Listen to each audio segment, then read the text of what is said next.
cards is a lifestyle. Sports cards and we live now. Jeremy Lee in the building and every guest that you ever needed. Sports cards after hours keep the hobby heated. Updates, hobby talk like you never seen it. Sports cards live and none could ever beat it. Sports cards is a lifestyle. Sports cards and we live now. Welcome to another episode of Sports Cards Live with your host, Jeremy Lee.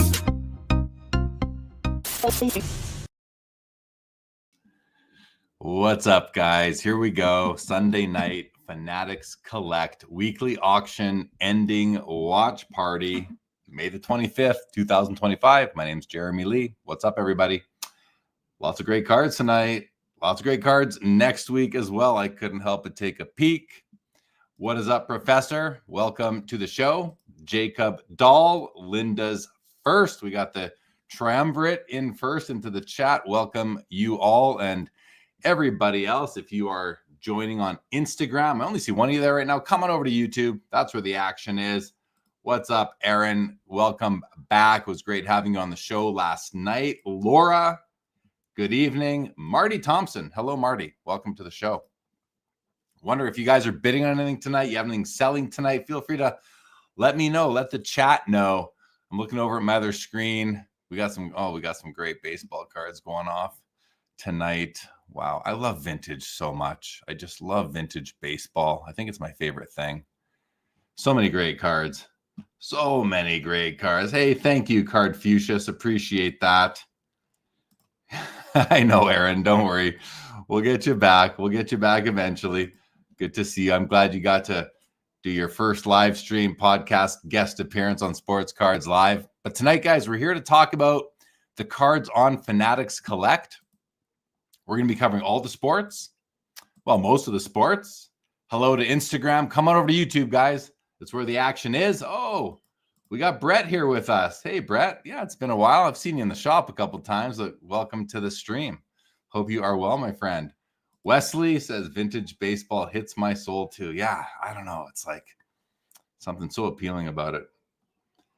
The 2 field goals by the Oilers. Yeah, 6-1 was at the final today. That's crazy. Dallas is good, but when they're bad, I guess. So, Tropic, it's just me. Adam joins me for the premiere auction once a month, one Thursday a month, and 3 Sundays a month. I do this show myself. Been doing it this way for a few months now. That's how we do it. They sure have been blowouts. 5-2, 6-1, 6-2, all those kinds of scores. I don't see how Florida doesn't just win their way to the Stanley Cup, but hopefully, we'll see what happens in Edmonton. That series is still a coin toss, I would say, right? It could go either way. Dallas could easily win 3 in a row. We'll see. We'll see what happens. I just don't know if anybody can beat Florida. They're just so good top to bottom, but we'll see. We'll see what happens, guys. Let's bring up the screen, though. Let's take a look at some we'll start with some baseball tonight, guys. And like I said, I see these cards and it's like, yeah, I want this. I want this. I want the Lou Gehrig. I want the Joe DiMaggio 39 play ball. Look at this beautiful Hank Greenberg.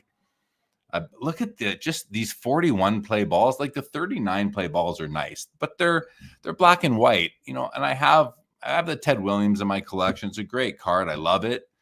But these 41s, I love them. I don't have a Greenberg anymore. I did. I've never had the Jimmy Fox. This Joe DiMaggio is top of my want list. Absolute peak of my want list right now.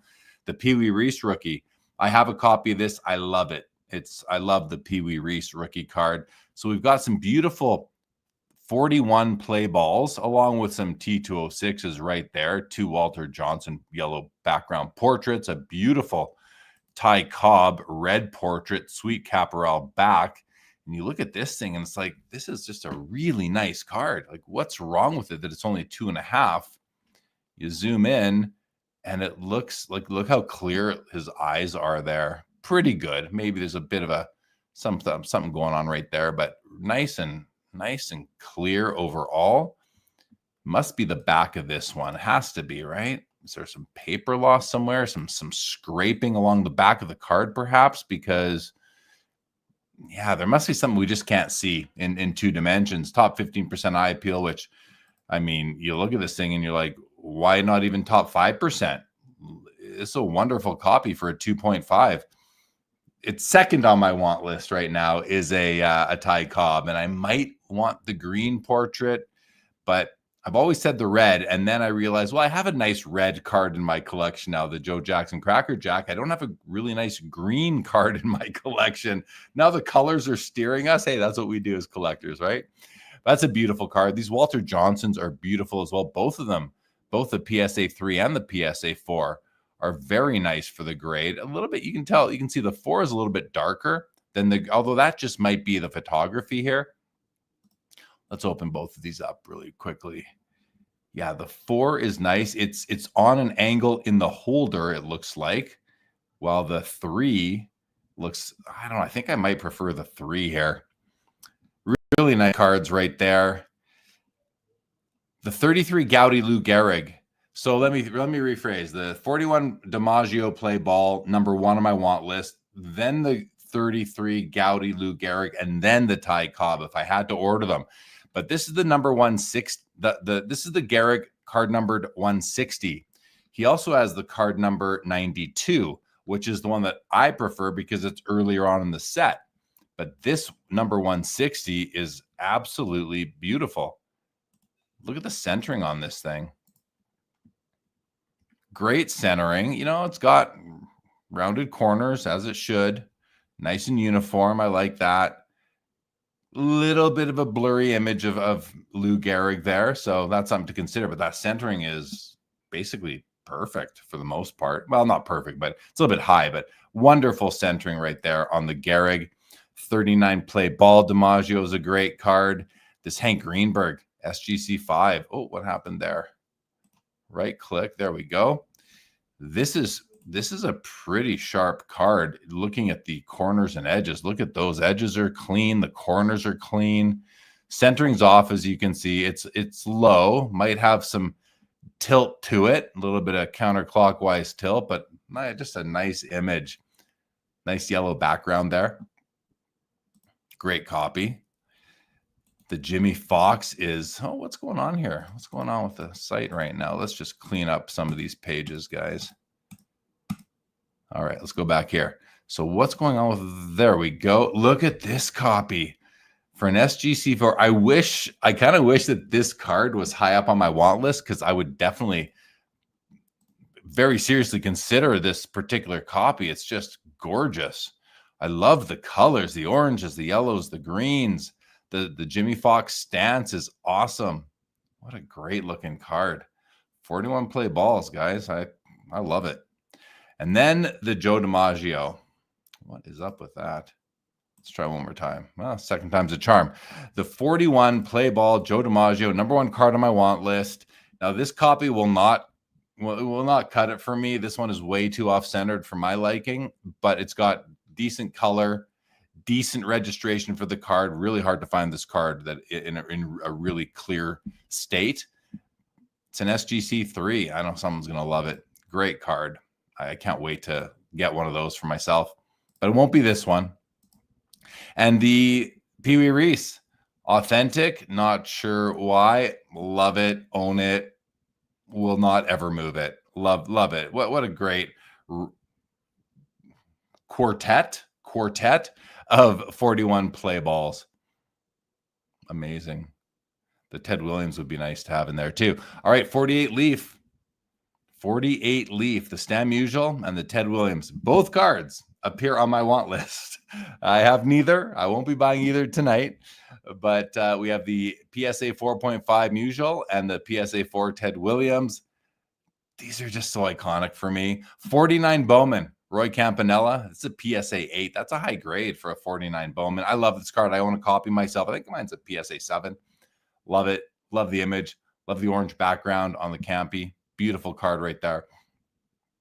Ted Williams 54 Bowman, a set I'm not very familiar with, but I've seen people discussing it lately, which makes me think about it a bit more. I've never owned a card from this set. I've never coveted a card from this set. That will likely change.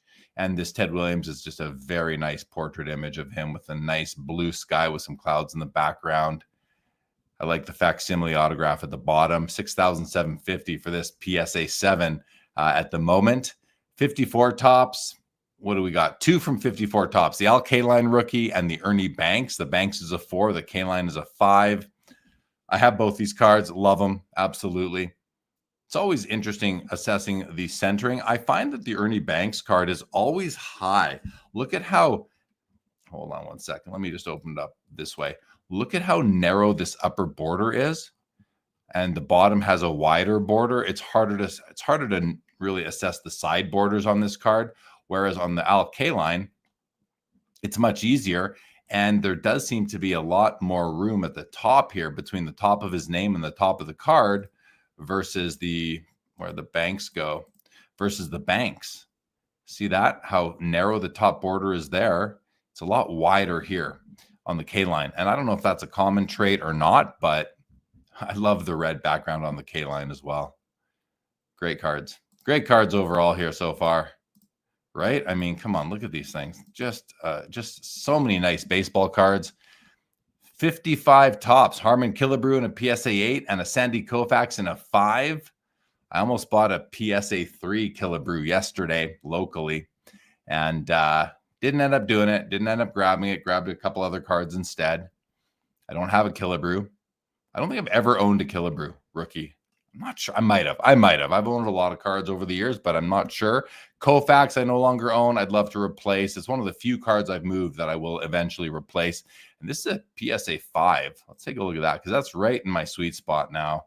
This is very nice. All right, what's wrong with it? I mean, it's a little bit low centering wise. It's got really good color. Slight registration offset. And I just say that because you can see this. I'll show you guys what made me say that. This very thin white line right off the side of his cap there in between the blue and the yellow. That's what made me say that. But otherwise, this is a very nice copy. I wouldn't be surprised if, in the earlier years, this would have been a 6 or a 7, just with the inconsistency of grading. Bob Gibson, PSA 8. Look at this. A card I've never owned, a card I'd like to own. If nothing else, I need some pink in my collection, right? This is a very nice copy for an 8 as well. It's, as you can see, it's off center, but well within PSA 8 centering standards. And the corners, the edges look phenomenal. I don't think I'm seeing any print defect at all. Great copy. I love it. $5,250 right now. And, I pulled up a couple other cards here that I wouldn't usually look at. The 65 tops Mickey Mantle. The 65 top set has grown on me. You probably heard me say that already. I don't own a single card from the set, but that will change eventually. I will pick a couple off here and there. And this is a PSA 3 Mantle. It's actually really nicely centered. The corners are not great, though, as you can see. It's a 3. So, of course, they're not going to be great. But they're really the main problem with this card, at least on the front. Centering's pretty good, not perfect, slight tilt, but a very nice card for a 3, $410. 67 tops, Roberto Clemente, PSA 7. Nice card. These cards that have the thin black border around sort of a lighter image in the middle part with a white border, really easy to assess centering just to eyeball it. And this one, it's nicely centered. It's not perfect, but it's nicely centered. This is going to be a great copy for somebody for sure. If you're doing sets, if you're doing player runs, any of that, PSA 8 Nolan Ryan rookie card. And this one, if I lean back a little bit, this one doesn't look great for an 8 to me. It's off center to the right. I'm noticing some tilt on the bottom. It seems like the bottom border gets wider as you move off to the right. I think on the right edge here, the border gets wider as you go up to the left. It's an older grade. I'm also seeing a bit of surface issue right in this area here. You guys can see that right there. You can see some registration issue as well. This yellow shadow coming off the left of his ball cap and his face as well. It's faint. I don't know if you guys can see it, but it's definitely there. You can kind of see a glow coming off the tip of his ball cap there. And then I was also noticing some surface issues in the purple Mets area. Unless these are scuffs on the slab, it looks like it's on the card, but it could be on the slab, especially considering there's some issues up over here and even sort of up here in the where it says rookie stars, right here on the T as well. I'm seeing something. I think this is overgraded, as you know, or at least relative to today's standards. So I think this is probably a very weak PSA 8 Nolan Ryan. So either, buy this at an 8 discount because you're competing on the set registry and you want that high grade, or just leave it alone and buy you can find 6s, I'm sure, that are nicer than this 8 eventually, and you'll save yourself a bucket of money. 72 Clemente PSA 9. This thing looks amazing. Let's take a peek. The 72 set, it's one that I like the stars on. I have the Fergie Jenkins that I picked up a while ago. And I think I'm going to pick up a couple more cards. It's my birth year set, so I kind of should, right? Like, I should have a couple. And I do like this marquee look to the team name at the top. The Clemente is an important card. It's nice. I don't love the image of him, but I do really like that the baseball is floating in midair right there. He seems to be tossing it up and down to himself. Well centered, great corners and edges. Looks to be a 9 to me. And then what else? Let's finish off baseball here, guys. We have a Tony Gwynn PSA 10 Topps rookie card at $2,900, and the Barry Bonds 87 Fleer Glossy, which is a tough card. $360 seems cheap to me, but is it his rookie? Doesn't he have 86 Topps traded as well? I think, or is 87 his own? What do you guys know? Does he have? Is this a true rookie, or true is a tough word? Does he have an XRC that people consider to be a rookie card as well? I seem to think that this is questionable as a rookie card. Some more modern stuff here. 1990 Lee Frank Thomas PSA 10 at $195. The Mariano Rivera PSA 10 at $380, and the Mike Piazza 92 Bowman at $210. Obviously, the Mariano Rivera is just a hilarious card, but it's what it is. It's pretty much his main rookie. And even though he looks, I don't know what he looks like here. Looks like he should be in the Revenge of the Nerds movie. Maybe that's what it was modeled after. But back in the day, all three of these were like among the biggest cards in the hobby. The dual auto Mickey Mantle, Ken Griffey Jr. It's a huge card. $9,250 for the PSA 6 copy of it there. 9 on the autographs. And then we have a Topps Chrome Refractor Derek Jeter PSA 8, 1996 at $750. It's a card that I'd never seen before, or at least don't recall seeing.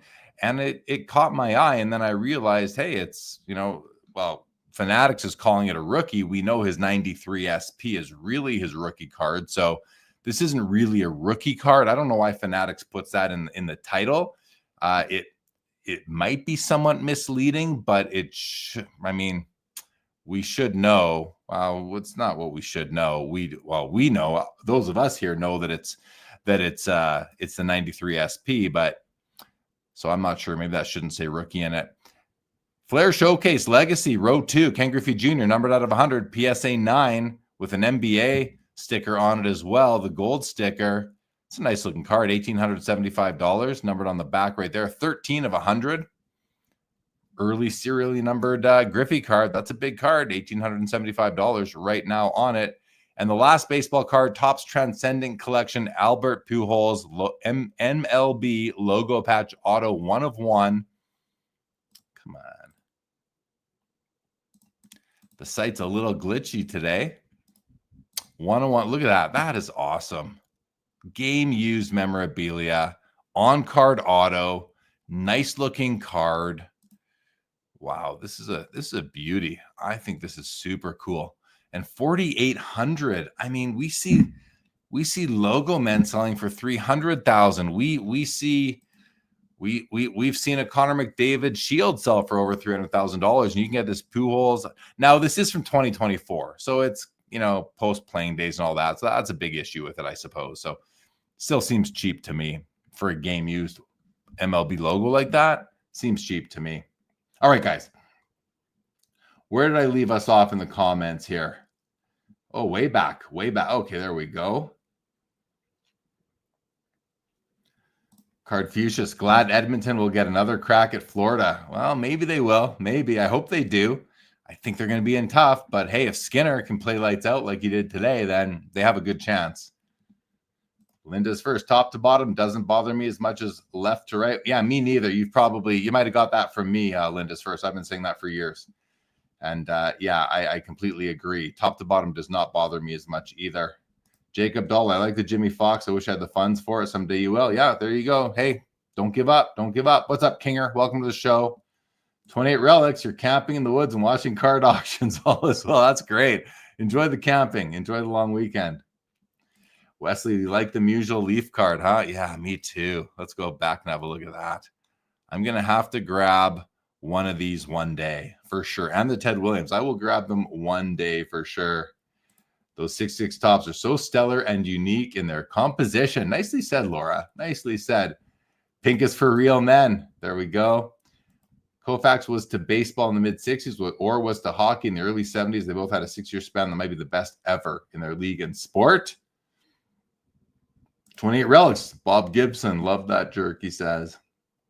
Jake Dahl, you like the 65 top set? Yeah, something about it. I think it's that pennant that just does it for me for whatever reason. Just does it. Yeah, Dan, that's a week 8 on the Nolan Ryan for sure. For sure. Daniel A, the 87 O-Pee-Chee Bonds is your favorite. Yeah, it's a cool card. It's a cool card. I do like the Fleer Glossy, though. Jake says the Fleer Glossy and the tops traded are tougher for Bonds. Thank you, Jacob. Yeah, Linda's first. The 86 tops traded. I think that's what I'm thinking of for sure. Hey, Robert. Yeah, nice. Tough to find the 65 tops mantle centered. And Jacob says it's 1986 tops traded Bonds. He has a regular and a tops. Yeah, of course. I used to have the Tiffany. Of course I know. Of course I used to have that card for sure. And Brett says, after seeing a card you want, how quick does your brain go from I'd like this to I'm definitely chasing this? What's the determining factor? Oh, Brett, that's a great question. It's a really good question. Not one I'm going to be able to get to right now. Let me star this and we'll come back to that after because that's a fun question. Okay, guys, so all access extended bidding starts in 7 minutes. Let's get through let's try to get through the rest of the sports if we can. Basketball. This was interesting. A Beckett. Oh, my God. Come on. A Beckett 2 Michael Jordan rookie card, 86 Fleer. This one's pretty banged up, but decent centering. Not great, but hey, it's $1,700. $1,700 for a BGS 2 Michael Jordan rookie. His finest refractor, BGS 9.5, is at $4,600. I think that's a decent deal, actually. It's a great card. His 94 finest refractor with coating, PSA 10, $10,500. So the 1 year earlier, which does have some greening on the arm, I can see it. The 1 year earlier is less than half the price, I think mostly because it's in a BGS 9.5 holder versus the PSA 10 here, which just tells me, all else being equal, this is such a smarter purchase than this one here. But hey, long run, I could be totally wrong, and people may, the people still may be clamoring for just the number on the flip versus what's inside the holder itself. But these are a couple of nice Jordans right here. The Z-Force Z-Pete Zabue Kobe Bryant 1996 Skybox BGS 9.5 is at $8,250. It's a cool card. I used to own one of those. 97 Fleer Thrill Seekers Jordan PSA 9 at $2,200. It's a neat card. And a Tim Duncan Hoops High Voltage 500 at PSA 7 at $1,350. I mean, this is one of the greatest cards from one of the cheapest products ever. And $1,350 seems like a good deal. Like, that's a gorgeous card too. Look at that. Ooh, just a wonderful looking card. Might have some corner touches there, but the rest of it looks pretty good. Light edge wear down over here on the left. But this 7 outside, unless that's it's hard to tell that top left corner. Is that the silver like we're seeing elsewhere on the card, or is that an issue with the corner? If it's an issue, then the 7 makes a lot of sense. If it isn't, then I wonder what else we're not able to see right now, which is definitely a limitation we have here looking at these in 2 dimensions. Another big Tim Duncan, the 97 Skybox Star Rubies, Also PSA 7, only 50 copies of this card produced. Well, there's 500 of these from 97. There's 50 of these, and it's at $4,400. Pop 5, 7 graded higher. That's a great Rubies card. Here's another Rubies, Tracy McGrady from the same year. This is 97 Skybox Premium Star Rubies, 97 Skybox Premium Star Rubies. But these look different. Something's off. What's off here? Because unless they did the rookie design different, no, these are both rookies. What I'm noticing, guys, is look where it says Team Skybox there, and it doesn't say it here yet. Everything else indicates that these are from the same year. So what am I missing there, guys?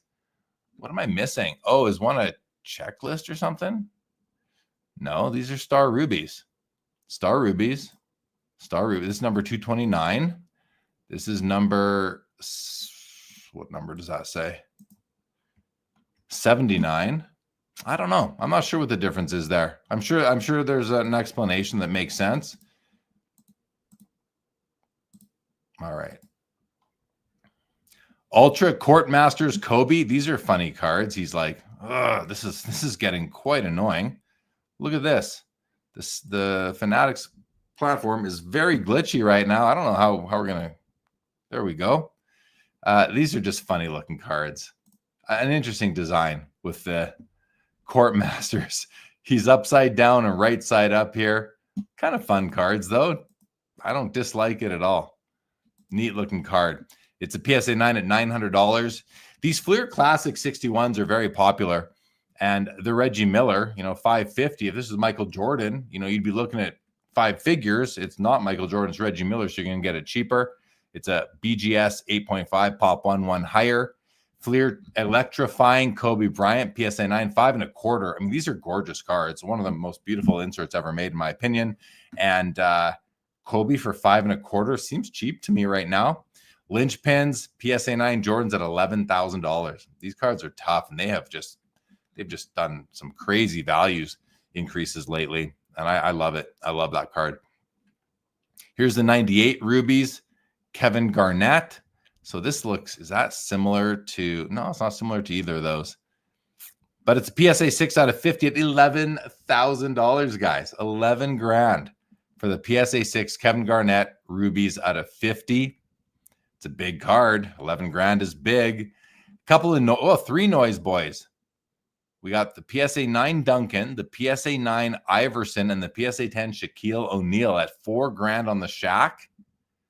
725 for the Allen Iverson in the PSA 9, and 5.25 for Tim Duncan in the PSA 9. Noise Boys are awesome cards. If you are somebody who is, thinking you want to dip your feet into the 90s insert game and you have like a few bucks to spend, I don't think you'll ever be disappointed with the Noise Boys. They're just beautiful. Round ball royalty refractor with coating, Michael Jordan PSA 9s at $2,000. These are very nice cards. Oh, there we go. Really nice looking cards. 2 grand on the Jordan. That's a relatively affordable Jordan to get into right now. This is a big night for Duncan cards here tonight, guys. Ultra Platinum Medallion out of 99, PSA 9 at $1,200. That's not bad for a Platinum Medallion. Pop 2 higher, like one of the 4 best in a PSA holder. Theoretically speaking, that's pretty cool right there. Oh, what happened? Did I close basketball altogether by mistake there? Looks like I closed basketball altogether. Let's reopen up basketball, guys. We're going to hit watching and this week and basketball and sort by earliest year. And let's go back and found out where do we leave off. Okay, we were there. A couple of 98 Upper Deck game jerseys, Jordan and Kobe, right beside each other. There's a chance to pick up a couple early game used memorabilia for these guys. The EX Exceptional Kobe blue out of 250. I mean, these do not sell for anything close to what the Jambalayas sell for yet. It's numbered. Jambalayas aren't, and they're the same technology, and they're very nice as well. These are kind of undervalued in my opinion if you're picking up what I'm putting down. Topps Chrome Refractor MJ PSA 8 380 from the Wizards. 04 Tim Duncan Jambalaya 1750 for a PSA 9, pop 2 higher.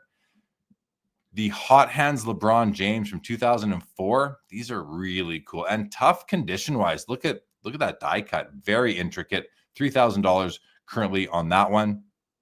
And we do have a few on page 2 as well. I'll just kind of scroll through these right now, guys. Just some more cards that caught my eye. Jordan Jambalaya from 2021 Metal without really any jersey on. A modern PMG Orange. I just thought PMG Orange just doesn't go for me. Orange PMG, I don't know. Maybe it should. Maybe it should. What gemstone is orange? I'm sure there is one. So there's basketball guy. Oh, what was that for 15 grand? Where did I just see? I thought I just saw. Oh, right here. Yeah, the SGA. Shea Gilgeous-Alexander. Panini Contenders cracked ice out of 25.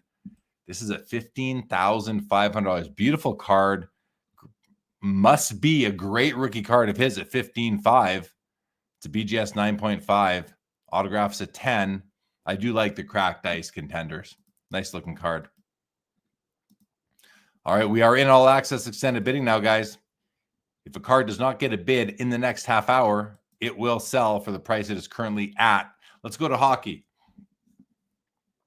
We've got an Art Ross 1910 C56 PSA 3. It's a rookie. Keep in mind, it's also the very first set of hockey cards, so every card in the set is a rookie, but this is a very nice Art Ross. Look at the centering on this. It's not perfect, but it is very nice. Very nice for the card. Card looks good. Great color. Good centering. Good registration. I don't know. I don't see much wrong with that for a 3. Back looks clean as well. Great card. I would recommend that if you're looking for an Art Ross rookie. We have a 1911 C55. Hold on one sec. Got to sneeze. I muted myself there, guys. All right. Joe Hall. Hall of Fame rookie, PSA 4. The Art Ross has the above average eye appeal. The Joe Hall has the exceptional eye appeal. It's a PSA 4, top 15%. Also an NBA silver sticker, $430. 1981 Wayne Gretzky, PSA 9. Third year Gretzky. Now, there are no shortage of these cards out there, but in top condition, they are tough. And this is all day a PSA 9 from what I can see. I'd have no issue adding this copy to my collection. Let's have a look at the back. The backs of these are tough. They fade around the edges. It's very typical. And yeah, it's got some lightning going on even here in the last few letters of his name. You can see some print defect right there under the O in Ontario. You got a little print defect right there as well. But that's the back. Certainly not as important as the front, which just looks really solid. It's a 9, and it's currently at $775. We've got the 88 Topps Gretzky, one of the very few times that the Topps card differs from the O-Pee-Chee card in the 80s, and it's because Topps came out first, and O-Pee-Chee didn't come out until January 1st, 1989 for this set, whereas Topps came out a couple months earlier. So I guess all they had was the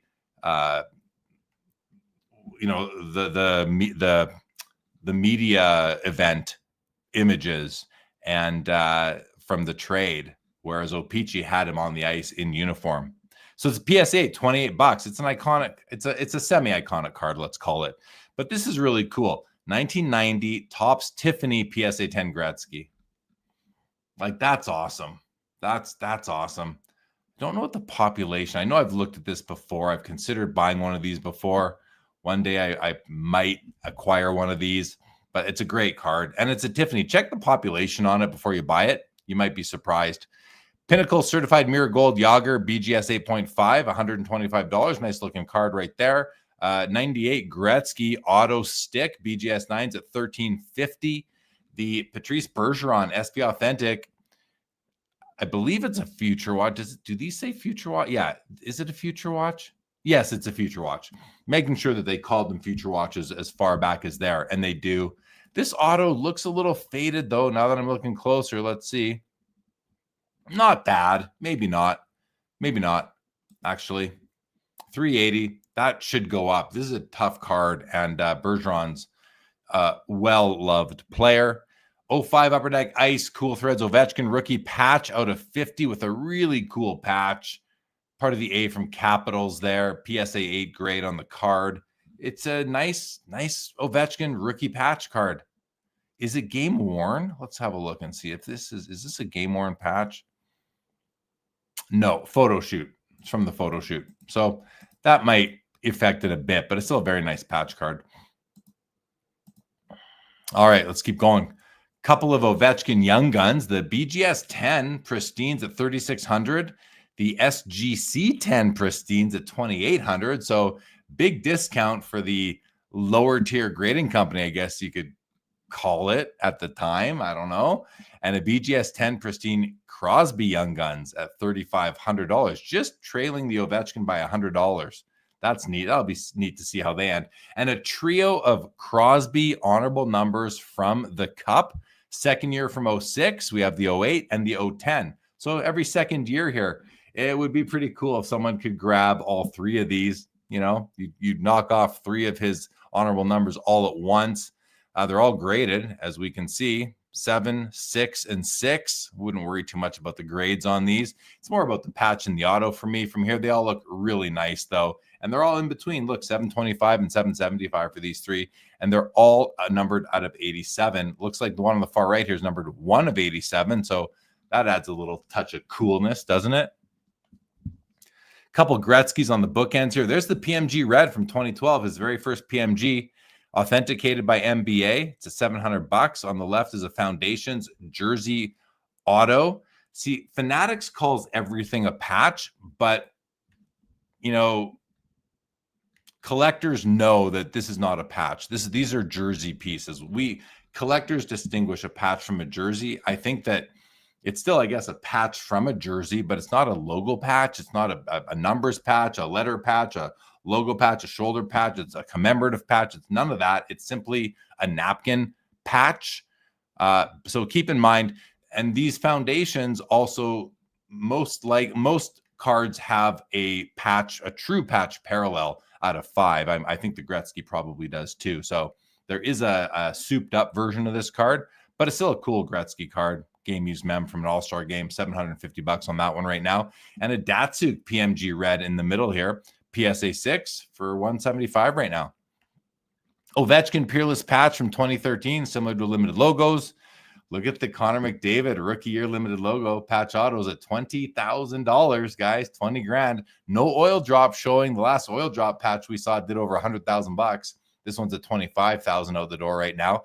And here's an example of what I was just talking about. The Gretzky Foundations jersey auto out of 15. Well, here's the McDavid. But these are, I'll try one more time. Oh my God. There we go. Took 4 clicks for it to work. This is a patch parallel. So there was likely a jersey parallel here as well out of 15 that you can get, which would be cheaper. For me, when there's a better version of a card that is not like a 1-of-1, true 1-of-1 masterpiece kind of thing, but out of 5 even, I'll typically hold out for the 1 out of 5 for myself if I can afford it. Beautiful McDavid here, third-year card, $2,500. These are going to be game worn, right? Connor McDavid, but yeah, official NHL game. This is a great card. BGS 9.5, McDavid Foundations from the Cup, on-card auto, game use patches, 5 copies, BGS 9.5, true gem, 10 on the auto, $2,500. This seems really cheap to me. Am I wrong? Am I wrong about that? That seems cheap right now, guys. Yeah, check. Oh, darn it. Did I just close hockey? I just closed hockey by mistake. All right, let's reopen hockey. Let's reopen hockey. This won't take long.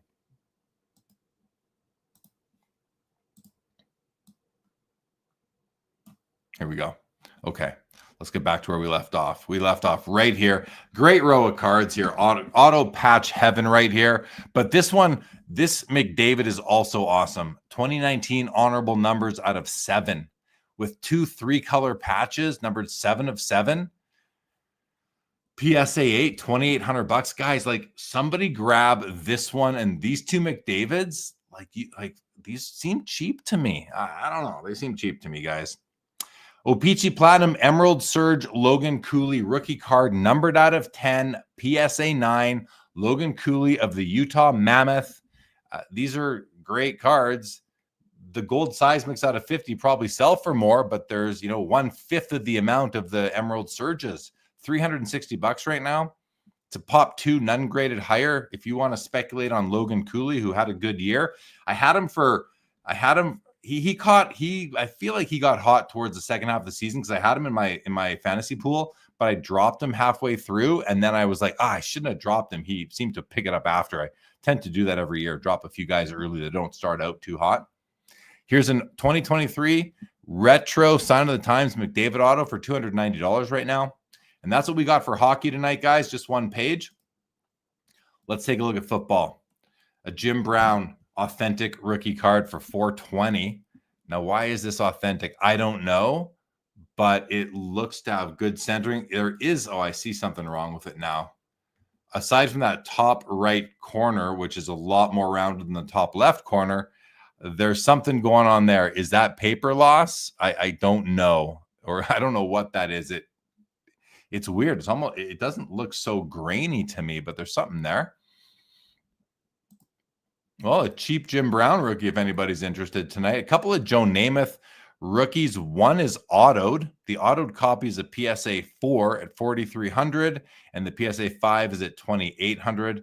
The autoed copy is very nice. What a great autograph, too. Look at that. What a gorgeous auto Namath has. Card looks really nice, too. The autograph grade's out of 10, as it should.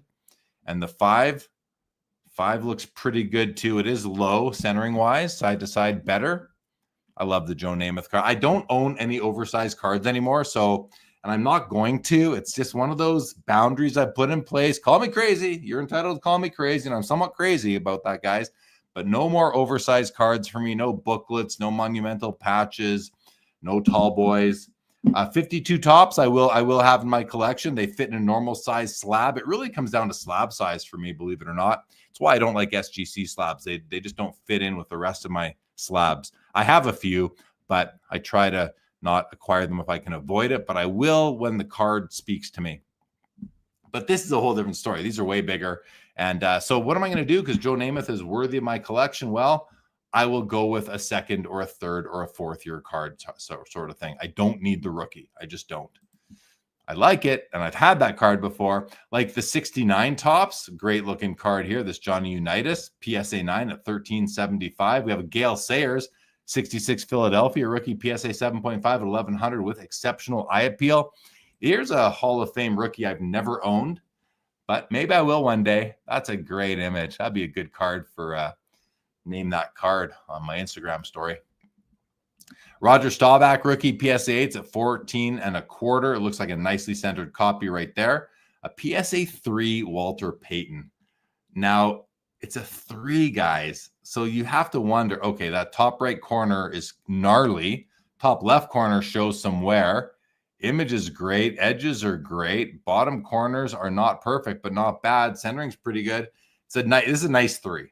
As far as 3s go, it's a very strong 3. From what we can see, I would highly recommend it for someone looking for a cheap Walter Payton rookie. I'm kind of glancing at the comments, guys. Let me finish football, then we'll get to comments. PSA 8, Joe Montana with above average eye appeal. This is the kind of Montana I'm looking for. I used to own a 9. I let it go, and I'm looking for a nice, probably, you know what I don't like about this one, though, is the holder. It's floating around in the holder. There's too much room under there and up there. I wish PSA would just pick a slab and stick with it. Just pick a slab already and stick with it, guys. Very frustrating for us collectors who like uniformity in our collection. So that's going to steer me away from that. It's one of those things where, buy the card, not the grade, but sometimes we want uniformity in our collections. A Barry Sanders PSA 10 score rookie is at $1,075. That might be the most expensive PSA 10 of that junk wax era when you look at all there's the Griffey, of course, is more like $2,500 now, but the Frank Thomas and all the others, this is right up there still. And a Deion Sanders PMG Red, PSA 5 at $3,800, numbered out of 135. An Emmitt Smith Bowman's Best Atomic Refractor, PSA 10 out of 100 is at $1,400. That seems cheap, and it needs a bid in the next 15 minutes or it will be sold for that. But Emmitt Smith, it was a great player.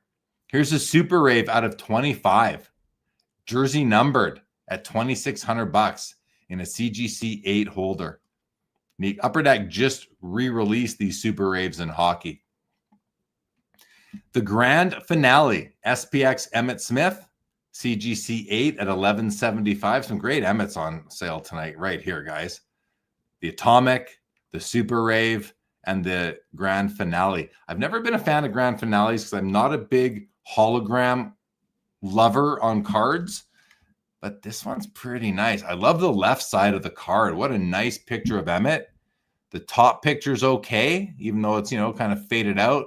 I don't love the hologram, but it's only 25% of the card here. So that's good. That's a nice card. I like it more than I've liked Grand Finales before. I like how the back's got one big picture too. That's pretty cool.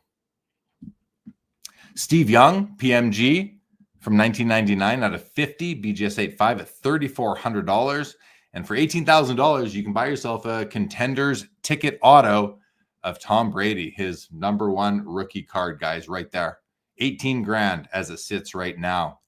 A couple more common or more current, I should say. Larry Fitzgerald, Bowman Chrome Refractor rookie at a 500, $175. That's it. That's it.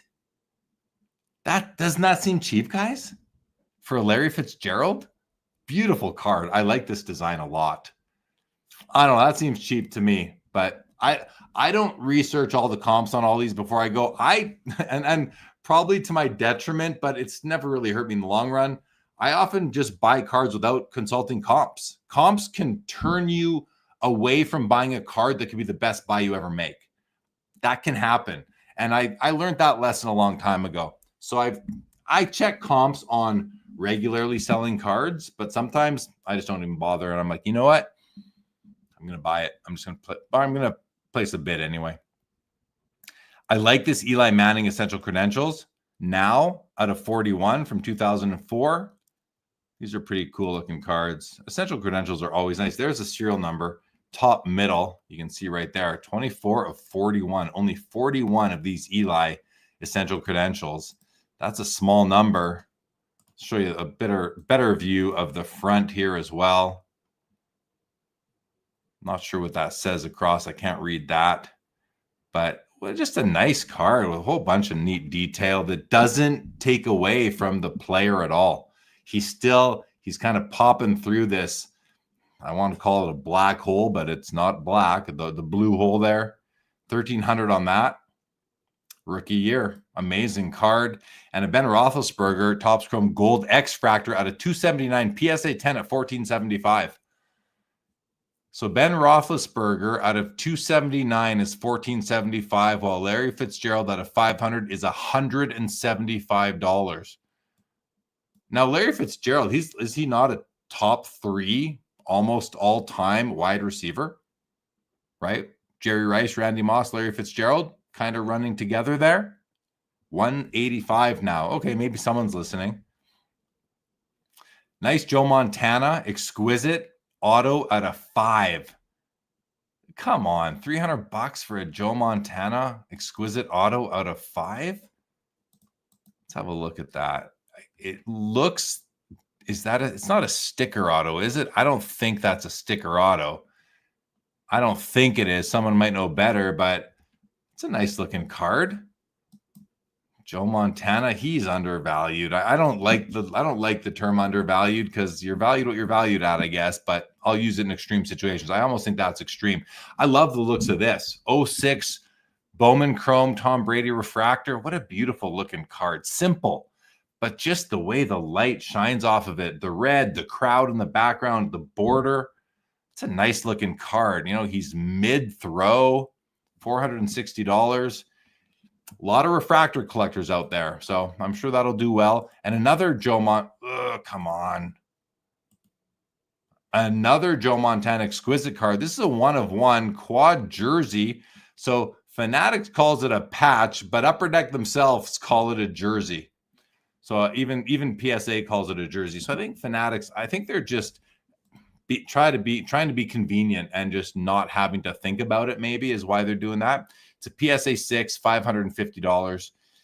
Good looking card. A little bit on the design side. I don't love that all they have in this bottom third is the San Francisco logo.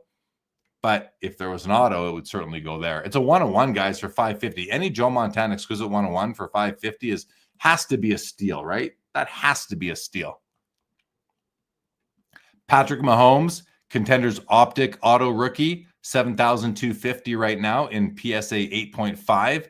Joe Burrow, National Treasures RPA Horizontal out of 10 is sitting at $5,000. It's a nice card. I much prefer to the vertical National Treasures myself. Aesthetically, I think it's just a way nicer design.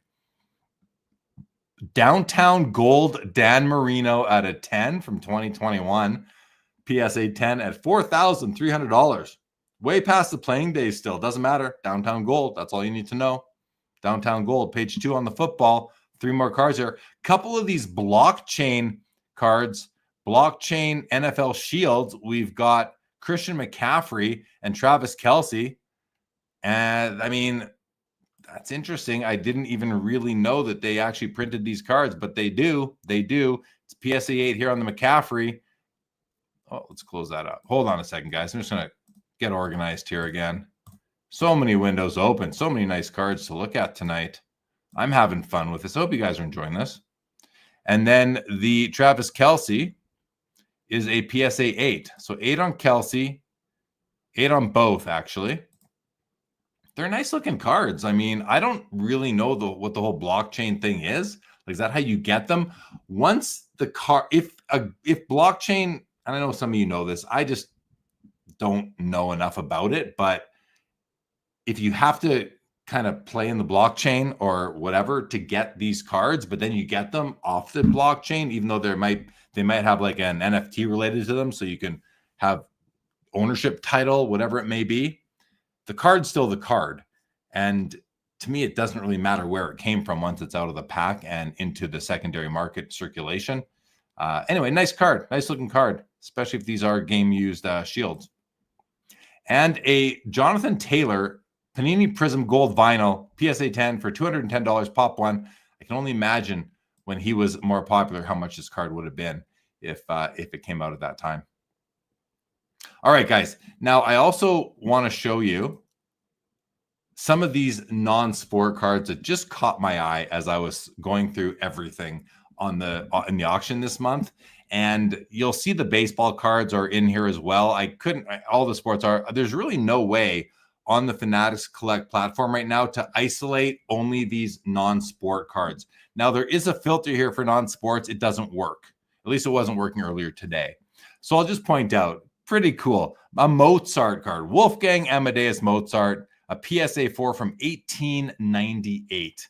I know it's not a sports card, guys, and this is Sports Cards Live, but I just thought this was a neat looking card. 1898 Stallwerk. Don't know much more about it. Chocolate company, it looks like. Came from a chocolate company. How cool is that? $72 for Wolfgang. We've got a Charles Dickens and a William Shakespeare. These are from 1900. John Player and Sons. So these are cigarette cards, tobacco cards. A 7 on the Dickens and a 5 on the Shakespeare. That's kind of neat. How about this? Benjamin Franklin. Oh, my God. Kind of like a discovering electricity, maybe? Is that what that is? Was he the guy who discovered electricity? Look at that. That's art, right? Is that not art right there? It's a bit of an oversized card. It's not going to be huge, but it's certainly oversized.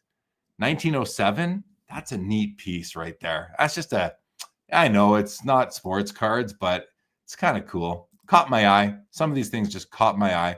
Let's see what else I found. Oh, right here. Leonardo da Vinci and Napoleon from 1934. Eckstein, Halpa, Digrossen. I don't know how to say this stuff, guys, but neat looking cards. Just to show you what they look. Look at that. Look at the Da Vinci and that Napoleon. This guy did not look like a hat. Look at this guy. What a miserable dude. Hey, look at that. And then you've got Groucho Marx here. 1941. Neat looking card. Recently graded. $41. I don't. Do any of you guys ever dabble in some of this stuff? I do dabble in this stuff here and there. I have a few cards like this in my collection to this day, and I enjoy them. I do. I've gotten out of a bunch. Like I really pared down that collection of mine. Here's a Frank Sinatra from 1963. PSA 10. $150 for a Frank Sinatra from 1963. I don't know. Mr. Softy. It's just fun. Just fun. Frank Sinatra. I mean, if you're old enough to know these names, which I think some of us are, there's the C3PO error card and a PSA 8 for $650 and a Smurfs card from 1979. Astro Smurf, never mind. Astro Smurf. What does the back look like? The back is blank. Like, what is this? Smurfarna, Astro Smurf. Don't know what country this is from, nothing, but Peyo, that's who made Smurfs. Number 30, Astro Smurf. I don't know about you guys, but back in the early 80s, I collected Smurfs. That was something. That was the status symbol in grade 2. Grade 2, where I went to school, if you had a Smurf in your pocket, you had some status back in the day. Again, I'm talking 1982, 81, 82, 83, back in those years. All right, I think that's about it for the non-sports stuff that I had kind of just picked out to look at and show you guys. I thought it would be fun. We'll close out on the Smurf. We'll close the back of it there. And then and then this is the eye appeal stuff. Cards that have eye appeal. Again, 4 minutes away from the first all access extended bidding window to close. Any card that shows red will be sold if another bid. So this Art Ross is going to sell here in 3 minutes if a bid doesn't come in. It's going to sell for $3,400 plus buyer's premium. Couple of soccer card, couple of Pelés here. The Aquarella PSA 2.5 at $1,650. This is the eye appeal page, guys. So all the cards in tonight's auction that received an eye appeal assessment from Fanatics Collect appear in the filters at the bottom of the page. You click these two off right here, and you'll see only those. Now, for me, like, I'd rather buy these cards before Fanatics was able to put their eye appeal sticker on them. I want to try and buy them, before they've had that formal assessment, because the price is going to go up versus an average graded same grade card. Now, that said, when I was buying some cards at the card show yesterday, I picked up these three. I showed them last night on Sports Cards Live, but I picked up these three cards last night at a card show, and they're all very strong for the grade. And the seller knew it. So he wasn't budging off his price. I bought the three. He came off a little bit, but he knew what he had. And but I feel like here you're going to pay a premium for these cards, but it's a fair premium isn't the right word. You're more or less, you're going to pay fair for them, because in most cases, I'm going to agree with the eye appeal assessment on these cards, at least so that, when I'm assessing it for myself. Let's have a look at the 1955 Bowman Mantle as an example. This is a PSA 2. And I mean, it's a 2. And this thing is wonderful for a 2. It's not perfect. It's off center. It's a little bit high. It's a recent grade, very recent grade. And they are grading tougher now. I don't know if I think the standards changed, and they're grading tougher. So this is a very strong 2. And if you are someone who cares more about the card than the number on the holder, then these cards are going to be for you, because even this 2 is nicer than several 5s. This will be nicer than several 5s of the exact same card. So consider that. Just consider that. But take a look at them for yourself as well if you're interested in any of these. And there weren't that many. There's less than a whole page worth of them today. There is a Topps Gretzky PSA 3 that also received eye appeal above average, top 30%. Let's just take a quick look at this. Yeah, it's great. It's great for a 3. Top right corner, bottom left corner certainly show some touches of slight, like, I don't know if it's paper loss or just like the ding. Even the top left has a ding. Good print on this, though. You see the bottom left corners, they're all dinged. And then some fading on the bottom here, a fisheye. But overall, you zoom out. I mean, centering wise, image wise, this thing's awesome for a 3. Like, I really like this for a 3. Totally. So always check out the eye appeal page when you want to see some cards that are very nice for the grade, guys. Okay, it looks like we just ended the first round, the first all access extended bidding window, and some of these cards will now be sold. Let's let it reset, and we will see what is sold. While we let it reset, we're going to go to comments, guys. See what I missed out on from all of you. Yeah, you were talking about subs. I saw that comment, Linda's first on the rubies. Is that what it was? Let's see what else you guys said here. Well, you go on to say you think that Duncan is from a subset. Didn't say anything on the slab though. The slab didn't seem to indicate subset. So maybe I'm missing something there. Kinger says, gorgeous Crosby Cup honorable numbers and Penguins blue sweater. Very aesthetically appealing. Couldn't agree more. Brett Miles, the sense of instant attraction is something I love about this hobby. Never gets old. Yeah, Brett, your question was great. Your question was great. Hi, Jeff McMahon. Like his second card in the base set. Could be. Oh, maybe that's what it is that year. Maybe there were 2 sets within the set. So maybe each set within the set was a subset. I don't know the exact configuration, but I think you might be onto it there, Michael. I think you might be onto it. Press conference. Thank you. That's a term I was looking for. Skeppy, my overall thoughts on Tiffany. I like Tiffany's. I mean, I would always buy the Tiffany over the regular for me if it exists. I think Tiffany cards are beautiful. I don't care that they're not pack pulled. They are factory sets. That to me, that's fine. I've been known to say I want my cards pack pulled, but that's an exception I make, and I'm willing to make it. I love Tiffany cards. I think they're beautiful. More beautiful than the base cards. And that's important to me. Beauty is important. If I like it more, the way it looks, that's going to be important to me. Sundin, you're getting the same problem with the website, and you're using a different browser even. Got it. Thank you for sharing that. I'm sure it'll go away, that problem. What's up, Bob Boozle? Yeah, you were there last night. You know about all the iconic talk we've been having. Yeah, 360 seemed cheap for that card for sure. What's up, Thorson? Good to see you, pal. Bob Boozle, OCD hits me hard with the oversized card. You too. Hey, Mr. Boozle. Yeah, same here, buddy. Same here. Brett, boundaries. So you're good at setting boundaries, that's for sure. Ooh, what's the score there? Pacers, Knicks. Let's go check the score there for myself. It shouldn't take long. Here we go. 96-92 for the Knicks. So 3 minutes left in the fourth quarter. Knicks, let's see what happens there. I'm going to open that up and watch the 96-94 for the Knicks. That could go either way still for sure. Bob Boozle says non-quarterback football cards are underrated. I agree. I think you're right. Like that Fitzgerald is way underrated. Way underrated. Hey, 28 Relics, what's going on? Well-known Dolphin Dan. Kinger says 95 Flair baseball packs were so expensive. I remember Griffey Hot Numbers insert never held much value for a beautiful insert from an expensive pack. $12 a pack back then. Wow. Found Treasures. What's going on, Found Treasures? Several great wide receivers listed right here by Billy. Thanks for that, Billy. Mozart was on the juice. That's good, Bob. That's good. Lauren Anderson says Napoleon was a short print. It's a reference to his height, I have to think. He's tired. Yeah, he was tired of their crap. The Napoleon's calling your name. Hey, Sundin. Go grab it. Gargamel is collecting all the Smurfs. Yes, no doubt. Gargamel. I remember Gargamel. That's Smurf. Oh, you guys are clever with your Smurf comments here right now for sure. Rob Scott says some of these non-sport cards seem undervalued. Very cool. Yeah, they represent history. That's why I still have a few in my collection. I've got a Marilyn Monroe and a James Dean and an Elvis Presley and a couple others that I just think are really awesome. John Lennon, Mick Jagger, that kind of stuff. I had some other more historical figures. I have a Charlie Chaplin and a Walt Disney as well in my collection still. Varden Vards Cards says, I collect the 33 Gaudy Boy Scout set. Discover them through these auctions. Yeah, that's where I got my original cards from that I was buying that were non-sport.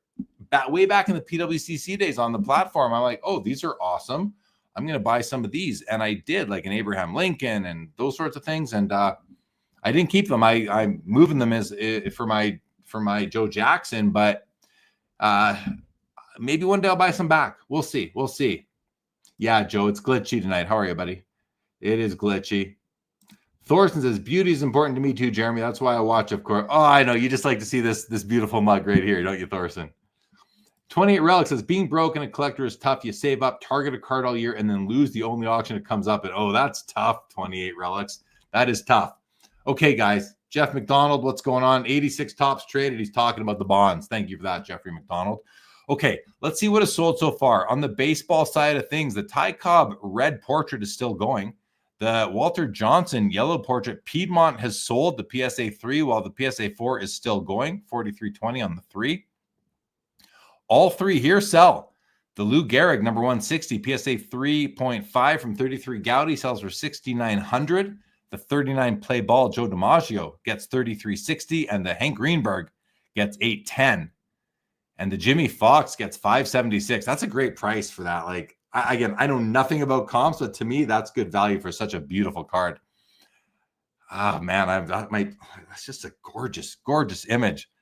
But I can't, like, sometimes don't you guys find as collectors, you can look at a card, you think the card's beautiful, but the player doesn't mean anything to you. Not to say Jimmy Fox isn't important, and not to say if I didn't research him, I could learn more about him and then grow to desire one of his cards. I'm not there right now. I could get there. But while I'm not there, I look at the card and I think, man, I'd love to own this. It's beautiful, but the player is always first for me. Player is the most important aspect of a card to me. And then things come after, like aesthetics, condition, eye appeal, all those things. All right, the Joe DiMaggio is still going. So is the Pee Wee Reese. We have sales here across the board. The Musial PSA 4.5 Leaf sells for $34.80, $38.40 for the Ted Williams PSA 4 48 Leaf. And the Roy Campanella PSA 8 rookie does $4,680. I love the Campy rookie. Where did I put my box? Oh, I put it away. I put my box away, so I don't have within arm's reach, but I love my copy of that as well. Look at that. The 54 Bowman Ted Williams PSA 7 is $8,700. I feel like this card, maybe even this set, has recently had a lot of growth value-wise. Maybe I'm wrong, but that's just my gut feel. K-Line rookie PSA 5, $12.30. Ernie Banks PSA 4, $13.50. Both of the 55 Topps rookies have sold. The Killebrew PSA 8 does $32.40, and the Koufax PSA 5 does $21.60. The beautiful Bob Gibson rookie does $6,300. $720 on the 65 Topps Mantle, $300 on the 67 Topps Clemente, and the overgraded Nolan Ryan rookie that I just didn't like very much. I don't think you guys did either. PSA 8 does $8,400. Tony Gwynn PSA 10 rookie $39.60. Fleer Glossy Barry Bonds $432. That seems cheap to me for a PSA 10 Fleer Glossy. What else sold? Let's go to page 2 here. Nothing there. So we're just going to go back to page 1, and we are down to only 5 cards remaining on baseball that we're watching here. 2 minutes left. Let's go through basketball now and see what happened here. All right, the Chet Holmgren NTRPA sold for $4,800. The Cade Cunningham NT Colossal Patch Auto, $3,120. Jordan Jambalaya, $288 for the non-licensed version. Licensed by him, but not by the NBA. $38.40 for the Tyrese Halliburton Prism Sensational Gold Auto out of 10. $18,600 for the Shai Gilgeous-Alexander Cracked Ice Auto out of 25. Kobe Immaculate Patch Auto does $6,300. And I love the 04 Topps Chrome Gold Refractor LeBron James out of 99 does $10,200 for PSA 9. Let's go back to page 1. We're probably going to lose the sold cards now. So I'm not going to be able to go through the sold cards here. Unfortunately, we lost them. But that's because of the 2-page deal. All right, here we go. Art Ross gets $4,080. Joe Hall $516. The third-year Gretzky $930. The Topps Gretzky from 88 does $33. The Tiffany Gretzky PSA 10 $504. Anyone find out the pop on that? I'm curious. The Gretzky Auto Stick does $16.80. The Ovechkin Rookie Year Patch from Ice does $372. That seems like a good deal to me. Oh, Professor bought a card. The Ovechkin Pristine SGC Young Gun $33.60. Looks like the Crosby might sell right here if it doesn't get a bid in 20 seconds. How about the honorable numbers? $960 for the one in the middle, $1,050 on the right, and we're still going for the second year. The Gretzky $930, that's what the Professor bought right there. The Gretzky Foundations, $222 on the Datsuk, $25,000 on the limited logos. McDavid, $930 for the Peerless Patch Ovechkin, $32.40 on the Foundations McDavid, and the honorable numbers is still going. I still think this is a deal. $32.40 for an auto patch out of 5 for McDavid. I think third year. Game worn. I think that's a deal. 444 on the Logan Cooley Emerald Surge, and the McDavid Retro Sign of the Times auto does 372. All right. Anything else sell now, since we just 30 seconds ago had this turnover? Those were all sold, I believe, as were those and those. 1,050. Yeah. Okay. It looks like the Crosby got another bid to make it into the next window. All right. So let's go to the bottom. Yeah, one page. We're going to refresh this. We're going to be down to how many hockey cards? Just 4 still going that I chose to watch tonight. We're going to lose all the football here. Yeah, we're down to only 2 football cards still going, guys. Close these up. We'll just close out of that. This is the eye appeal page, so we can still see any here we'll come back to that one after, actually. What was this window here? What are we in here? This is the eye appeal. That's football. There's hockey, basketball, and baseball. This is the eye appeal. Nothing there. Nothing. We'll close that and that. We'll come to that one later. All right. So let's see. Baseball. So now the red portrait Ty Cobb has been sold for $7,800. The DiMaggio 41 play ball SGC3 sold for $3,360. Man, if this was better centered, I'd have been all over it. All over it. And the 72 Topps Clemente PSA 9 with eye appeal sells for $1,260. So we're going to be down to only 2 baseball cards now. Guys, we've got the Pee Wee Reese, the play ball wrong back. What's the back look like? Oh, upside down. Walter Franklin Judrich. Look at that. I've never seen that before, but that's why it's authentic, I guess, maybe, and not graded. Interesting. I do love this card. I have a wonderful copy. Mine's a PSA 5. I just love it. Had it for a while now, about 10 years probably. And the Walter Johnson PSA 4 is at $5,000, which is $6,000 out the door. Beautiful card. Just a nice looking card. Aren't cards nice? Aren't sports cards awesome? Don't we love sports cards, you guys? Don't we just love these things? All right, we have 2 minutes left in this window. So there's the baseball. Basketball, the Tim Duncan Star Rubies out of 50 sells for $8,400. The Kevin Garnett Rubies out of 50 does $15,600, guys. $720 for the Duncan Noise Boys. I wonder what the Shaq PSA 10 sold for. We were looking at that earlier. The Michael Jordan PMG Orange sells for $3,720. I'm just not a fan of this. To me, like, this is where people just buy Jordan anything. This is, I don't know. I'm not crazy about this card. I don't like the uniform at all. It just doesn't do it for me. I don't mind the design of the card. And I don't even mind the color. But orange PMGs just sounds weird. So that's it. We still have a few cards here in basketball. Let's get rid of those that are sold now so we can just condense things down to 9 basketball cards left, 2 baseball, 4 hockey still going. All of them need a bid in the next 46 seconds or they're all going to be sold. Same with the baseball. Those 2 need bids. And on the basketball side of things, the Jordan rookie is going to go. The BGS 2 is going to go to the next window, as is the Duncan Platinum Medallion, as is the Dirk Nowitzki 2016 Flawless Auto Patch out of 15 PSA 10 Pop 2. That's going to go to the next window, guys. 20 seconds left, and that'll be the end of the window. Football, need a bid on the Emmitt Smith grand finale. The Joe Montana is going to the next window, but the Emmitt Smith needs a bid in the next 8 seconds. They're just going to be sold for just about $1,900. Let's see if it gets a bid, because I think that's a steal for a grand finale. Yeah, that's going to be sold. $1,890 on the Emmitt Smith, down to only the Joe Montana auto right there. Let's clean that one up. Go back to hockey. So the Yager Certified Mirror Gold sells for $222. The 06 Honorable Numbers Crosby sells for $960. And the Honorable Numbers out of 7, Connor McDavid sells for $4,800. I think that's still a great deal. So we are down to just one card, and that is the Ovechkin BGS 10 Young Guns, which is currently at $4,000, which is $4,800 with buyer's premium. So we'll clean up. We're down to the one hockey. Oh, we'll come back here.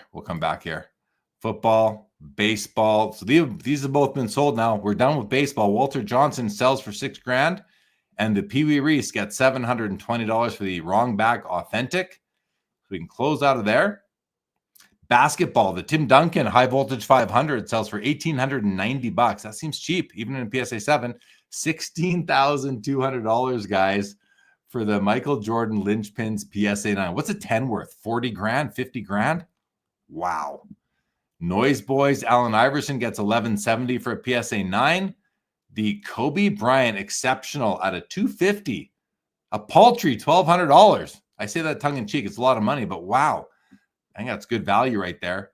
$9,300 for the Jordan Hardcourt Signatures Auto, and $2,130 for the Bronny James Jr. 1-of-1 Prism Kaleidoscope PSA 10. Good old Bronny getting $2,130. So basketball, we are down to these 3 cards right here. 3 minutes left in the window. Same with the Ovechkin. 1 hockey left, 1 football. And on the eye appeal side of things, looks like most of these have been sold now. Oh, the Aquarella Pelé is still going. The 2.5s at $1,800. These 3 have all sold, as have these and those and those. And the 86 Fleer Checklist also sold. $660 on the Topps PSA 3 Gretzky. $396 on the PSA Joe Montana. That's a nice Montana PSA for $396. That's cheap. Come on. How about a Reggie Jackson rookie for $300? Look at this thing. It's beautiful. Like, this is, what a steal. Well, I just noticed these issues on the face, these surface issues here and up over here. Still, though, overall eye appeal, very nice for a 4. Very nice for $300.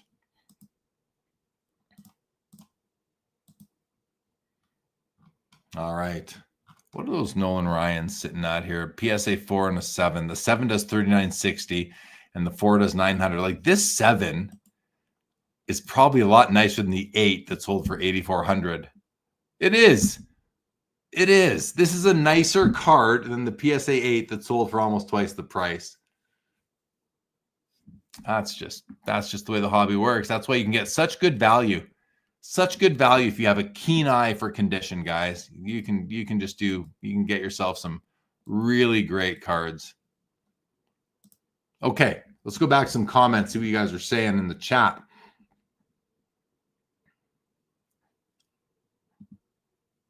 The Professor picked up the Gretzky. Congratulations again. Dropped out of the McDavid Quad Foundations out of 5. Need to save some money for Fund Your Cards Jeremy Lee listings in next week's auction. I'll show you some of those. I have them ready to go. That's what this last window is for. But yes, the first round of some Fanatics cards for my consolidation will be on they're live already, guys. They're live already. I'll show them to you. Thank you, Professor, for using the SCL. If you are buying any cards tonight, guys, the SCL promo code is in the video description below. Please click on that before you bid or pay. Either one should work. Oh, that was your Joe Hall that sold. The 1911. Very nice. The PSA 4. That was a nice looking card. Professor picked up the 2012 Fleer Retro PMG Red. You got the PMG Red Gretzky. It's a great pickup and a great price. Yeah, I agree with Sundin. Sick, Professor. Sick. And Laura, congratulations. Yeah, I love that. You picked up a 1955 Spawn PSA 5. Awesome. You know I love Spawn, so that's great, Professor. Congrats. I didn't see that card, so I'd love to see. I'll go take a look at it later. Yeah, he's killing it tonight, isn't he? For sure. Yeah, he's cleaning up. 28 relics. The Professor's cleaning up tonight. Okay, so what happened in the game? Nick's got a win. 106-100. 106-100. You picked up the 06 honorable number. Oh, you're killing it tonight, Professor. Well done. I like that card too, and it was the cheapest of all of them, it seemed like. So nice purchase. Nice purchase. Upper Deck is putting 8 buyback Young Guns into 24-25 UD extended product, and the 8th will be numbered Great 8 out of 8. Oh, that's cool. So Ovechkin's obviously. LeBron is bidding, I guess, on the Bronny. Hilarious. Good one, 28 relics. Professor says to Linda's First, thanks, and thanks for all your great and informative comments in the chat during these streams. Yeah, Linda's First always kills it in the chat. Knickerbockers, Joe, they squeeze out a win, right? I don't think people were expecting that today. Dan Brown says, how do you have the Joe Jackson without fully paying it off through Fund My Cards? Well, I have a very special relationship with Mark from Fund Your Cards, Daniel Brown, and he trusts me. It's a trust thing. But he has all my cards, so he also has my cards. But if I didn't give him enough to pay it off, I'm going to owe him more cards or money. So considering that we are friends and he's a sponsor of my channel, I think I maybe got a bit of an extra privilege with him. Professor ends the semester with a bang. Yes, he does, Bob. Yes, he does. Sundin just won the O2 Parkhurst Magnificent Quad Lemieux patch. It's a jersey card. Yeah. Congrats, Sundin. Congratulations. Kinger wants to know, anyone else considering a WNBA card for their PC? It's a great question. I am not, Kinger. I am not. I don't watch WNBA. I barely watch NBA, really, unless it's the playoffs. So I do not. I mean, I used to watch a ton of NBA in the late 80s and the early 90s. I watched a ton of NBA. Like I remember rushing home from school to watch NBA games. I don't know. Now that I think about why were they on so early? But they were. I remember driving my bike home to see the Detroit Pistons play the Portland Trailblazers in the playoffs. Billy says, wonder how many vintage cards were restored to beauty with cleaning solutions. Lots are my thoughts on that, Billy. Relics was thinking about getting a WNBA card, but pretty pricey. We got that Bucher's girl here, but yeah, they are pricey. They sure are, because I think there's just not a lot of target players for people to collect. So, all right, let's see what's sold here. The Jordan BGS 2 sells for $2,280. Wow. Clean that up.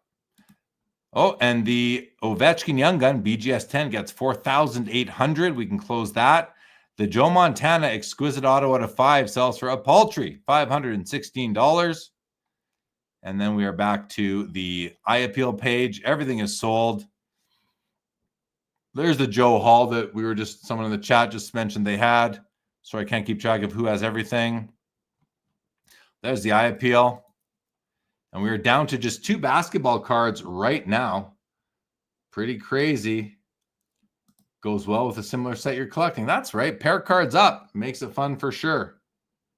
Mikey says, yeah, all of the WNBA buyers focus on like 5 players. And I could probably only name 3 or 4 of them.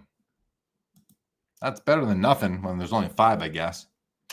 All right, I'm going to show you this window, guys. This is in next week's auction. So if you're on the Fanatics Collect platform and you go to weekly auction number 176, which is live, it kicked off this past Thursday. It ends a week today. And if you scroll down in these featured collections, you will see a new special featured collection. It's called Fund Your Cards and Jay Lee, that is me, 1910 and 11 C55 and C56 hockey partial sets. So you will find all these cards. I guess we have 57. 57. I'm Joe Hall.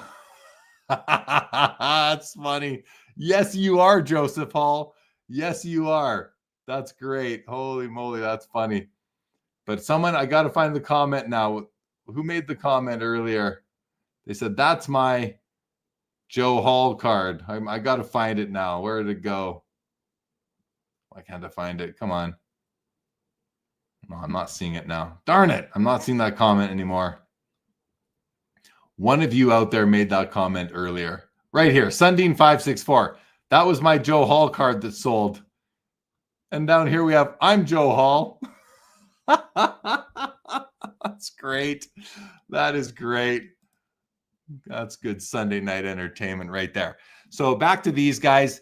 If you come down to the Fanatics Collect platform, you hit this feature collection filter right here. And again, 57 results. These are all cards from my collection, not mine anymore. They are all going to be sold next Sunday. And these are part of my Joe Jackson consolidation play. And these were the hardest cards for me to let go in the whole thing. But I had to make some tough decisions. And again, these were the hardest decisions to make because my C56 set, the 1910 C56 set, is the first set of hockey cards. And I've owned the complete set for about 18 years now. These cards have been in my collection for about 15 to 18 years. I had the whole set. I upgraded a couple, maybe 2 or 3 of them. If you look at the serial numbers on the grading, I had a lot of these graded myself. In about 2008, I had a ton of cards graded by PSA. I took them to the National and had them graded. It was $8 a card back then for me to get these graded. So you might be able to look at these and you'll see a whole bunch of the serial numbers are, these 1407s, I believe, were some of my original submissions. Yeah, 1407 on that one, 1407 on that one. So these 1407s were my original, like I'm the grader of those way back when, which is kind of cool. For me, at least. I think it's cool when you get that sort of, you know who submitted it. I can tell you it was in 2008. I had the whole set. I got the set. A couple cards were graded, but most were raw. I think maybe only 2, 3, or 4 were graded. And then I had the rest graded myself. And then I've upgraded a few over the years, but not many. And I haven't done an upgrade in probably 10 plus years. So I've owned probably just about all these for, again, or 2025. Yeah, 15 to 17 years. I think I bought the set in 07 or 08. So in any event, I've had them for 15 plus years. And it's tough to let these go, but I had to do it. It was kind of I decided to keep other cards, like my Jackie Robinson rookie card, even a really rare Shaquille O'Neal card I decided to keep, which is a lot more modern, of course, but you got to make these decisions. Now, I did keep a few cards from each set, and that's, my compromise. So you're not going to see the biggest names in here. You're not going to see the Art Rosses or the Cyclone Taylors. You're not going to see the Vezina in the 1911s. But you're going to find some Hall of Famers, some Hall of Fame rookies. And again, here's the 1911s now. I didn't have the 1911 set complete. The 1910 set is a 36 card set. Again, I had it complete.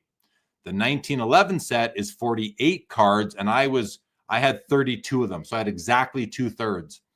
And however many of those that I'm letting go are all but I'm keeping the Vezina and the Joe Malone, I believe, which were the first 2 I ever bought. And every 1911 C55 card that I added to my collection was a PSA 5 or higher. There's no 1911 C55s you will see in this filter that are graded lower than a 5. No 4.5s, 4s, or anything lower. They're all 5s, 5.5s, and 6s. I believe there's one 7 in here as well. And I never got this set complete. Now I'm for sure not going to finish it. The Joe Hall was the best card I didn't have, actually, and it sold tonight by somebody else, which is kind of funny, by Sundin. I might have, if I wasn't doing the Joe Jackson consolidation, I might have grabbed that Joe Hall tonight for my set. Because if I was going to continue, I wasn't going to worry about PSA 5s and higher. That was when I was less sophisticated as a collector. It was like 5s are better. Now I kind of cringe when I hear comments like that, but that was me at one point. Just, proof that you can evolve as a collector, if you call that evolving. Some of you may think it's devolving, which is fair. Maybe it is from some perspectives. But I'm definitely going to miss these. Like the Bruce Rid Path is a PSA 6 at $420 already. These $5. Yeah, I sure hope they sell for more than $5, but there is a whole week left on these. 3 pages worth of them, 57 cards. So if anybody buys any of these, please let me know. I'll be really happy to know who gets these. If I'd only owned these cards for like I'd only owned these cards for a year or two, I wouldn't care as much where they went, you know, but I've owned these for so long and I've looked at them so much. And I mean, they've been with me through, you know, different, like from before I had kids, from like 3 houses ago, you know, a whole career ago. Yeah, it's tough, but I still don't feel bad about it. I don't regret it. I'm not like I'm totally at peace with it, which is just, I'm really happy that I'm at peace with it. So anyway, those are all there. There's more cards of mine at Fanatics besides just these. I guess they're not up for auction yet, unless they're just in the regular Fund Your Cards filter. Let me just look here. So he's got 30 cards here. None of these are mine. No. None of those. No. Okay, I guess we'll be listing, like Mark at Fund Your Cards will be listing some of my non-1910 and 11 tobacco cards maybe next week or the week after, or I'll talk to him. We'll decide when to do it, but it's exciting stuff. Last 2 basketball cards have sold. The Tim Duncan Platinum Medallion does $1,860, and the Dirk Nowitzki Auto Patch Flawless PSA 10 does $1,410. We can close out of there. Close some of these windows. And I'm going to come to some comments now, guys. Let's see. What did I miss here? What did I miss? Sundin, is WNBA similar to golf in that way? There's woods and then. I mean, I can't say that I look at it any differently than you do, Sundin. I mean, what was his name way back? Sergio Garcia, was a big name in the early 2000s, like when Tiger Woods came out. Don't hear anybody collecting his stuff anymore. Rory McIlroy, I mean, he had a PMG. He, you know, won the Grand Slam or the major, whichever. The major, right? I think the green jacket. He is getting some love, but will it last? That's the question. Tiger Woods has the staying power, I think, for sure. So we are all Joe Hall. That's good. That's good. Bob Boozle, Jeremy Lee is parting with cards to buy a big monster card. I have the monster card in hand already, which makes it a lot of fun. Billy says George Vezina in this set. Yeah, George Vezina is in the set. He's in the C55 set. But I'm keeping my George Vezina. I'm not willing to part with that card. That is too big and important of a card, and I love my copy, so I'm keeping it. 28 Relics, nice cards. Bet those were tough to part with. It was a tough decision, Relics. It was a really tough decision. But like I said just a few minutes ago, I'm totally at peace with it. Like, I have no problem. And then the other thing is that I'm not really a set collector anymore. I was my whole life. Well, not my whole life. I was for many, many years. I'm not a set collector anymore. And what I'm finding, ever since I gave those cards to Mark to sell, my graded card box is now so much easier. It's condensed. So now I can just look at the cards and, you know, my favorite cards in that set are not drowned out by all the others. So I'm willing to sell all the others, keep my favorites, move those into, you know, the PSA set registry. Over the years, like my set was number 11, I think, on the PSA set registry. I had so many people reach out to me asking me to buy these cards over the years, like without fail. Once every couple months, you get an email from somebody on the registry. And so I hope that they go to registry collectors. I hope that people buy them to improve their sets, especially, you know, where the grade is better than their grade and they like the card itself. I hope that's what ends up happening. Billy says, what do you expect to make on this lot, Jeremy? I don't know, Billy. I'll add it all up at the end. And to be honest, if I did know, I probably wouldn't just tell you publicly what I expect to make on it. Just consider a little bit. I don't know. I don't know what I expect to make out of it. Well, actually, that's not actually true. I did estimate what I hope these cards go for, and I'm considering doing a video at some point, really going through the detail of my whole Joe Jackson transaction, because I do have the data on all the cards I'm giving up, both what I'm into them for and what I estimated them to sell for, like net to me off my debt to Fund Your Cards. So if I decide to disclose that information and share the whole thing, then you'll see it, Billy. But right now, I don't know off the top of my head what I expect to make on those. And then do I want to go public and share that financial information with the community? Maybe I will. Maybe I will. We'll see. Brett Miles, I'm envisioning you chasing those cards again, but 3s and 4s with killer eye appeal. Love your approach. At peace with you. Yeah. Brett, I don't think I'm going to chase them again, because I'm going to be like, I am really loving vintage baseball right now, and not just rookie cards. And there's just so much there. So I don't think I'm going to, Brett, but you never know. You just never know. Maybe 1 or 2. What's up, Brett S? Don't worry about being late. It's good to see you. You just got some mail from Ship My Cards. Congratulations. How long do you let that build up for before you have it shipped down under to you there? Laura, did you see the potential sites for National or Detroit and Atlanta? Yeah, I heard about that like months and months ago, actually. I didn't realize that they just made it public now. I heard about that a long time ago. Professor says, picked up a Warren Spawn Auto 1999 Upper Deck Legends Epic Signatures. Very cool. Very cool, Professor. I love how broad your interests are. Larry's Classic calls out Bobby Jones and Arnold Palmer. What about Jack Nicklaus? Who would be the equivalent women's basketball comp? Cheryl Miller cards are cheap. No bump from Clark. Thorson, JL, have you added your inventory under collection on Card Ladder? Man, it is addicting. Love seeing my card values go up and down sometimes each day. Super cool. Thorson, so I had my cards in the Card Ladder, my collection, back in like 2021 when Card Ladder first launched. And it was really fun at the beginning because your collection would just go up like a couple percent every single day. And then what happened? They went down more than a couple percent every day. And I just didn't want to watch that. I didn't want to watch the value of my cards go down. It's way more fun watching the value of your cards go up than it is watching them go down. So I deleted all my cards from that feature on Card Ladder. And I realized in that whole exercise that I don't enjoy watching my cards go down in value. So, and inevitably, we're in a cyclical hobby. Like, these are cyclical. We seem to think sometimes that they're always only going to go up in value, but that's just not going to happen. They will go up, they will go down, they'll go up again. And so, no, I don't plan to do that. I don't want to know the value of my collection on a day-to-day basis. I just want to enjoy the cards and not be so hyper-focused on their values myself. Now, if I was guaranteed that they would go up consistently and never go down, I'd put them in there for sure. Like, come on, who are we kidding? But that's not the case. So I'd rather just enjoy them and, check it out maybe once every year. Kind of, I do go through, for insurance purposes and revalue my collection. Billy says, everyone has a number when they sell.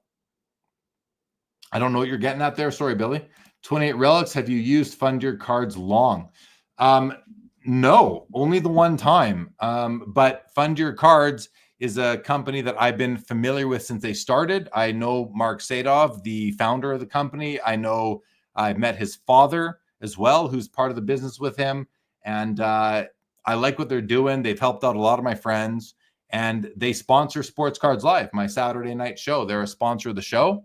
And when I decided to buy a card that I could not afford, could not afford the card, but I had card equity, I thought, oh, hey, I have a sponsor, and here's my opportunity to use them. So I called up Mark. I said, here's what I want to do. He said, yeah, happy to help you.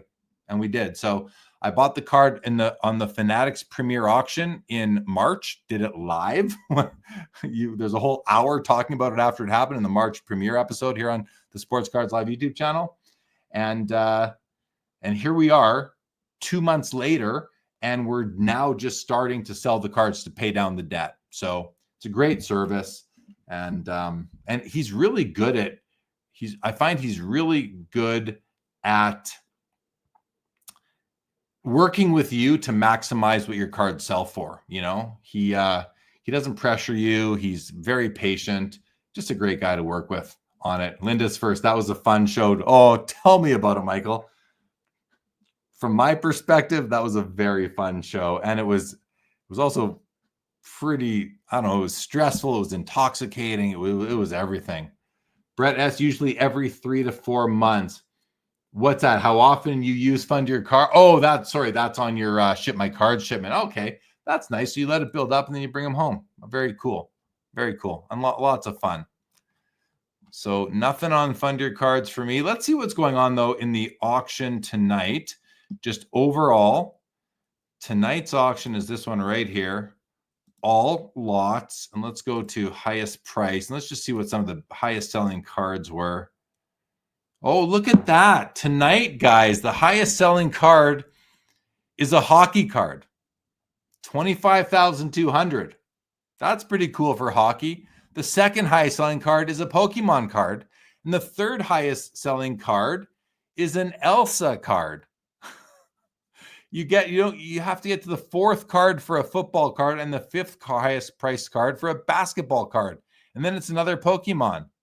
And then it's soccer, basketball. Where's the highest selling baseball card? We got hockey, football, basketball, soccer, basketball, soccer, baseball. Right there. Jackson Churio sells for $15,000. Cooper Flag, 13.8. The dual Griffey Mantle Auto, 11.1. There's a nice Tiger Woods card. His Future Stars card, 11,700. I do love this card. This is like his Future Watch Auto. It's a great looking card. I think this is one of his best cards, if not his best. He's got a gold version out of 50. That's also huge. Yeah, Relics, a princess card. What? I hear you. What? Look at this. It is a beautiful card. Like, who knows, man? Like down the road, Disney's huge, right? Down the road, these Disney Superfractor 1-of-1s, especially if this is her first Superfractor 1-of-1, this could be $1 million card one day. Who knows? People love to buy stuff. People love spending their money. $23,400 for Elsa 1-of-1. Elsa selling for more than a freaking messy, flawless auto. Isn't that right? Disney is huge, but Elsa's huge. I know. I have a young daughter. Elsa's huge. Don't underestimate the power of Elsa. Respect the Disney, says Laura. Exactly. Dan Brown, I don't know if that's a good or bad sale on that Flag 101. I don't know either. Yeah, I can't wait for SpongeBob either. Sundine, I honestly can't wait to see SpongeBob Topps Chrome card. Not that I'm going to buy any of it. I want to see what that stuff sells for because SpongeBob has been around for so long now that it's going to have nostalgia for people. It really is. But what's it gonna be worth? Who knows? What's the SpongeBob? What's the Plankton Superfractor going to sell for? Like the lowest level of life, Well, sea life anyway. Elsa is a fictional character. Isn't that the truth? So is Charizard, though. Elsa shoots better than Angel Reese. Billy says, true collectors never sell, only investors sell. Complete BS, Billy. Absolute BS. People that say that are just angry. They're just angry. That is absolutely false. Collectors move in and out of things. You're allowed to change your mind. I'm a collector and I sell cards all the time. So to tell me that I'm only an investor is complete BS. So those are my thoughts, Billy. That's a sentiment I think that people who are amateurs would use or believe in. And that's okay to be an amateur. We're all amateurs at some point, right? You have to start somewhere, but you really and it's not even just an amateur at collecting. It's an amateur at life. If you think that, you really are. People who think that, like, if you really believe that, you're sheltered. You just don't understand how the world works. I would say. So Billy says Mangini never sells. So what? Mangini never. There's lots of people that never sell. Doesn't mean he's not an investor. Doesn't mean he's only a collector. Doesn't matter at all. Like, who cares? Who cares? Mangini never said, like, Mangini's the god. I mean, I respect John Mangini. Consider him a friend. We've broken bread. We've had drinks together. Mangini's a great guy, but you throw him out there because what he does is the gospel. Like, I think, I don't know, Billy, if I don't know if you're trying to troll me or if you are legitimately asking questions, but if if you're legitimately asking questions, I'm happy to help you grow as a collector and a person. If you are trying to troll me, then I mean, that's fine too. You can do that, but I mean, I have no respect for you or your approach to the hobby if that's kind of what you're doing, obviously. But hey, those are my thoughts on it. True collectors never sell. That's just fault. What do you guys think? What do you guys think out there? Do you think that's true? Can you be a collector who never sells? I mean, I remember collecting cards in the 80s, and I needed one card for my set, and I traded away like all my doubles for that one card. That's kind of like a sale. It's kind of a sale, right? Was I a collector when I was 12 years old, when all I wanted to do was finish my set, but I had to move cards to get into my final card? Kind of a similar situation.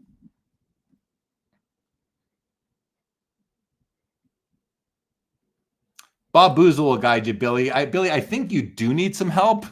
So there's your chance. Bob Boozle is offering. I'll help you grow as a person as well if you want. If you're looking for a mentor in life, Billy, or a hobby mentor, I mean, listen, I've got compassion. I would potentially do that. I would potentially take you on as a mentee if you do need help. That's fine. You say you have Asperger's. I don't believe you. You tend to always tell the truth. I don't think you know what the truth is, Billy. I think you need a lot of help. And if it is Asperger's, then, I think you need to go visit the doctor and get that looked at, figure out exactly what kind of care it needs. But I'm pretty sure that that's not the case.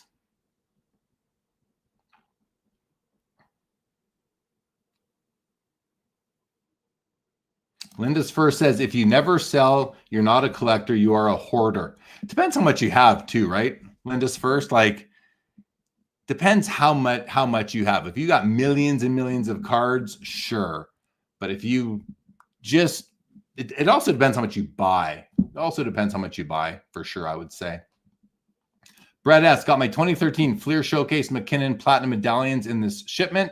These cards look amazing in person.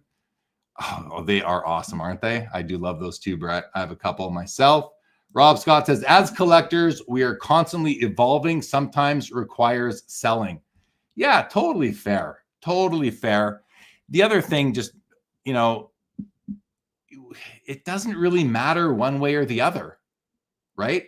How you conduct yourself in the hobby, as long as you're not scamming people or being hurtful or dishonest, and you're protecting yourself as well. It doesn't really matter if someone defines you as a collector or an investor.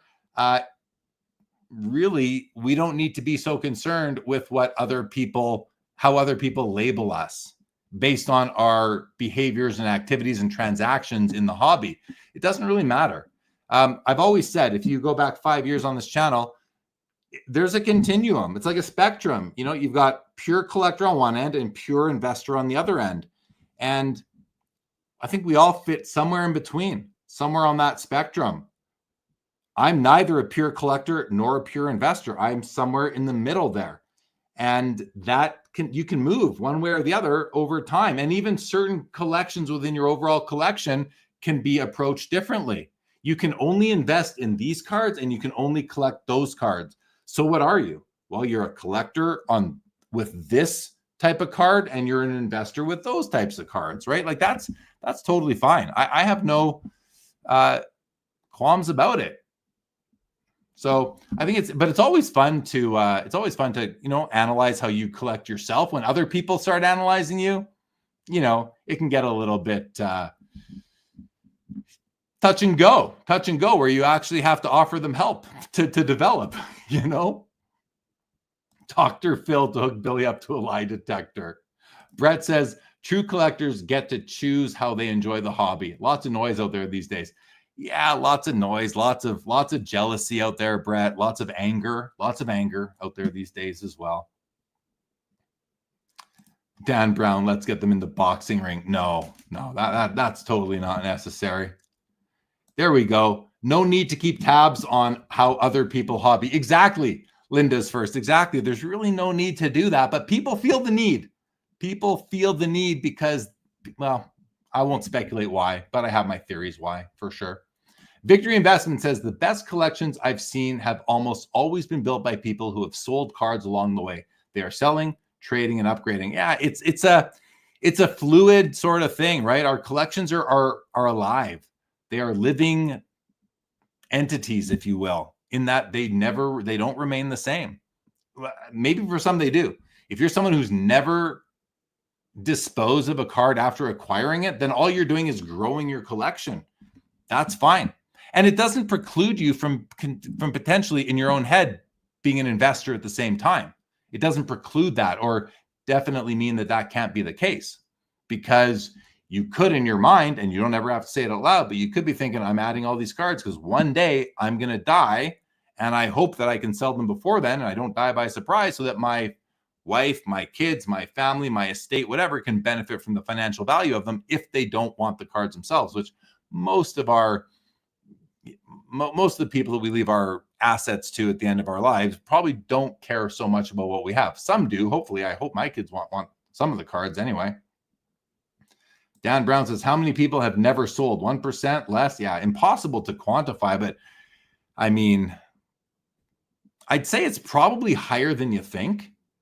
Just like the hobby is bigger than we think. You know, the hobby doesn't live on Instagram or YouTube or even at card shows. It's bigger than all those things combined. But I don't know, Dan Brown. Fun thing to think about. Bob Boozle says, I've sold my collection twice before to upgrade the life. My new collection is better than ever. So, Mr. Boozle, does that mean that you went from a collection down to 0 cards? Did you go down to 0 cards each time? That's interesting. Like starting from scratch. Like if my collection all disappeared on me, I don't know that I would get back into it. Honestly, I don't know that I could handle that emotionally and start from scratch. Like, even though my collection is a lot different than it was when I started collecting, and the amount of cards I own now that I owned 30 years ago, 40 years ago is very small.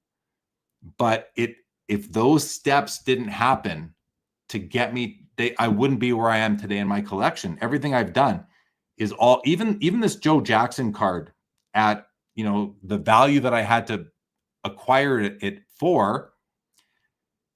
I've bought and sold cards so much over the years in building up the collection. My general thought is that it's all house money anyway. Like, I'm really into the Joe Jackson for nothing. The cards that I'm getting out of are cards that the hobby has paid for. So most likely, I can't say that for sure. And when I said earlier, you know, I know what I'm into all the cards for that I'm giving up for the Joe Jackson. I do. I know what I bought them for on Fanatics or eBay or at a card show or at an LCS privately, wherever. I keep records. I keep all those old emails. So it makes tax time a lot easier. I'll tell you that. I know people always say to me, how do you know what you paid for stuff? Well, I track the stuff. You have to. So, but I'm curious, Bob Boozle, did you answer that? Let's see. Respect and appreciate all in our hobby. Yeah, let's go with most, Laura. Most. Can't do it for all, unfortunately. Dan Brown, I will box Billy for you. I don't think that would be fair. Dan Brown, let's not put Billy through any more difficulties in life. Linda says, I hope Billy isn't trolling Jeremy. Jeremy's one of the best YouTubers out here. There are a lot more deserving YouTubers to troll Billy. I appreciate that. Linda's first. Thank you. Bob Boozle says, sold the childhood collection, then sold an extensive auto card collection. Now it's nostalgia, speculation, and long-term holds. Nice. Mikey said, Billy wasn't even trolling to begin with. Yeah, he was, Mikey. You maybe don't have the history. Billy, don't be a hero. 28 relics. Joe Jackson Hall of Fame incoming. Yeah, that was pretty exciting to learn. About, considering 6 weeks after you put out for the biggest card you've ever acquired, for sure. Kinger says, I upgraded a few cards to higher grades and subsequently sold the original lesser graded copies. I'm not a seller. I'm an upgrader. Yeah, done that myself a few times too. But I don't do it anymore. I don't upgrade anymore. Here's something I hear people say a lot. Like they'll be working on a set, and this isn't criticism at all. This is just the way people do it. They're working on a set. Let's say 52 Topps baseball. No, that's not a good example. Let's pick a different set. Let's pick 79 O-Pee-Chee hockey. And they're like, I want the Gretzky. I want a nice one, but for now, I'm just going to buy a PSA 1 for $500 just so I have it. And then later on, I'll use it to get a better card, let's say. And I've always thought, well, why would you do that? Why would you settle for something that you're not going to love? And I've thought that about, it's not like I'm judging people, but I'm like, I wouldn't do that. Why would I do that? No, I wouldn't do that. Why would I do that? So why would you do that? I kind of think to myself, but I get it. They want to fill, it's like the collector wants to have that card. They want to have the set done and they're willing to do it just to upgrade later. I've done that in the past, but now I'm just going to wait for the copy I want. And I think the downside of that for me is that you lose some of the upside if it takes you a while to get that better card. You could buy the PSA 1 Gretzky for $500 and now you're in the game. You're in the market, right? And then down the road, when you see that PSA 7 that you want and you can buy that, you can sell the one for $1,000, double your money on that and reduce your outlay on the better copy, the 7 or whatever it's going to be. So maybe that is a good approach. Maybe it works out that way in some cases. But for me, I'd rather just wait and buy a copy that I'm going to be really happy with and not fill a spot just to fill a spot. That's just the way I approach it. Laura says, when we all started our collecting, I don't believe there was the intent to invest or sell at the start. It was to collect what we love. Certainly was that way for me, Laura. Certainly was that way for me. But listen, I don't pretend like I'm only a collector, like I'm an extreme collector. When I put out money for a card and it's significant money, I always consider the opportunity cost of those funds. And if that card were to go to zero, would I be upset? Yes, of course I'd be upset. Of course I'd be upset. I mean, money's an important factor in life. Now, if it was all complete extra money, which I love when people say, do you have any extra money? There's no such thing as extra money.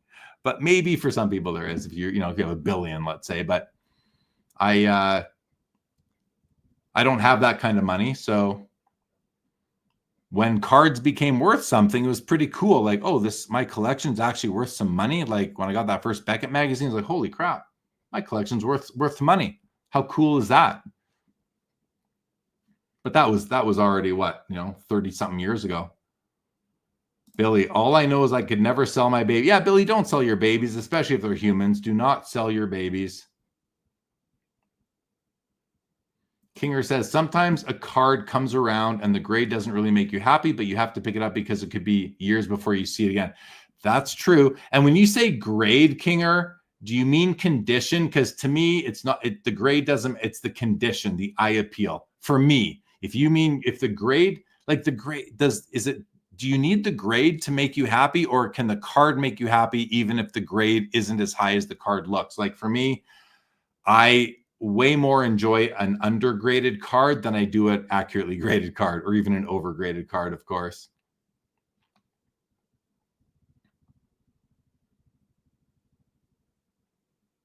Brett Miles says, it's a fair statement, Billy, for you. That's totally cool. But why criticize others for their choices? Makes no sense. He says, those were Jeremy's words, not mine. I say a lot of things on, 800 or so episodes online. And yeah, certain cards are babies, but they're not all. They're certainly not all. But I love how you're trying to paint me into a corner, Billy. So whoever said he wasn't trolling, you can see Billy is a total troll. Bob Boozle says, people with Asperger's cling to rules and boundaries, but a lot of people without Asperger's can change their mind. There you go. Oh, Mikey, you're catching on now. Okay, good. Yeah, by the way, this will be Billy's last time commenting on Sports Cars Live channels. We're just going to take care of that right now. Ban user and delete their comments. So Billy's gone. He'll probably come back again, but I don't like being put into this situation, and I could ignore comments easily. I could ignore all these comments, but I am someone who brings the comments into the show. You guys have seen that for over 5 years now, if you've been watching this for that long. And it takes a lot for me to ban somebody from the channel nowadays. I did it more earlier on, but now I'm more tolerant.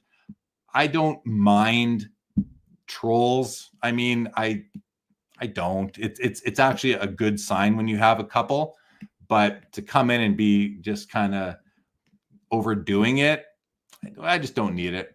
Just don't need it. So I will exterminate them when I feel that time is right, and I think that one was the right time. LGC says, "Yep, a self-righteous troll."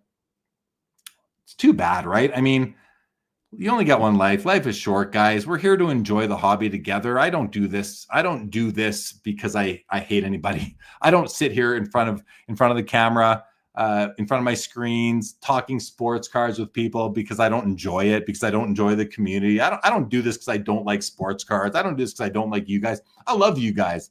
I love the chat. I love seeing all your names week after week. Like it's awesome. It's awesome.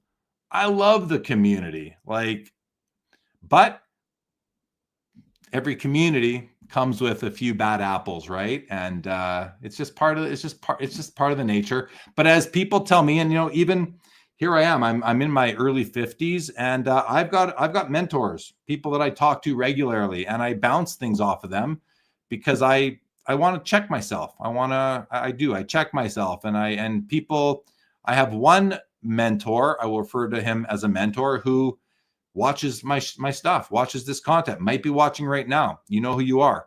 And I will say, did you see when I kind of maybe said some things there that I'm not proud of?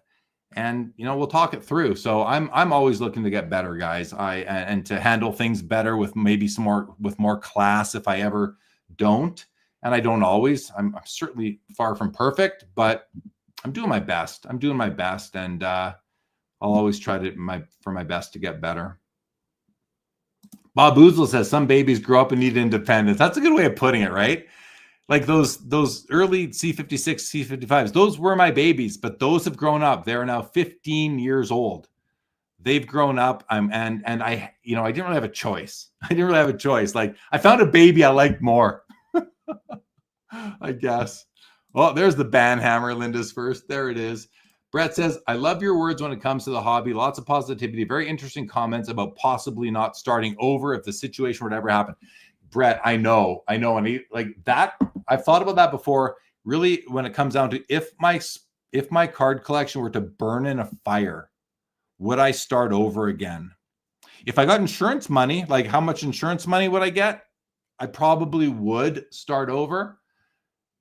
I don't know what I would collect though at that. I don't know where I'd start. I really don't. Like it's a lifetime of building this up, a lifetime of building up my collection, that I don't have as many years ahead of me, that I have less years of life left than I've put into the hobby so far. You know what I mean? Like, so it'd be tough. It'd be tough.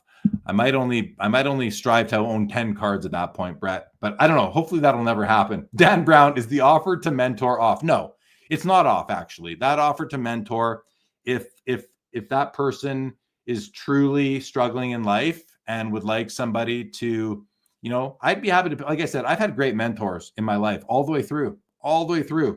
And I have mentors now, not just the one. I have a couple people that I consider mentors right now who I call and I talk to. And I have regular video meetings with once a month, that I value these guys a lot. I'm grateful. And it's wonderful to have that.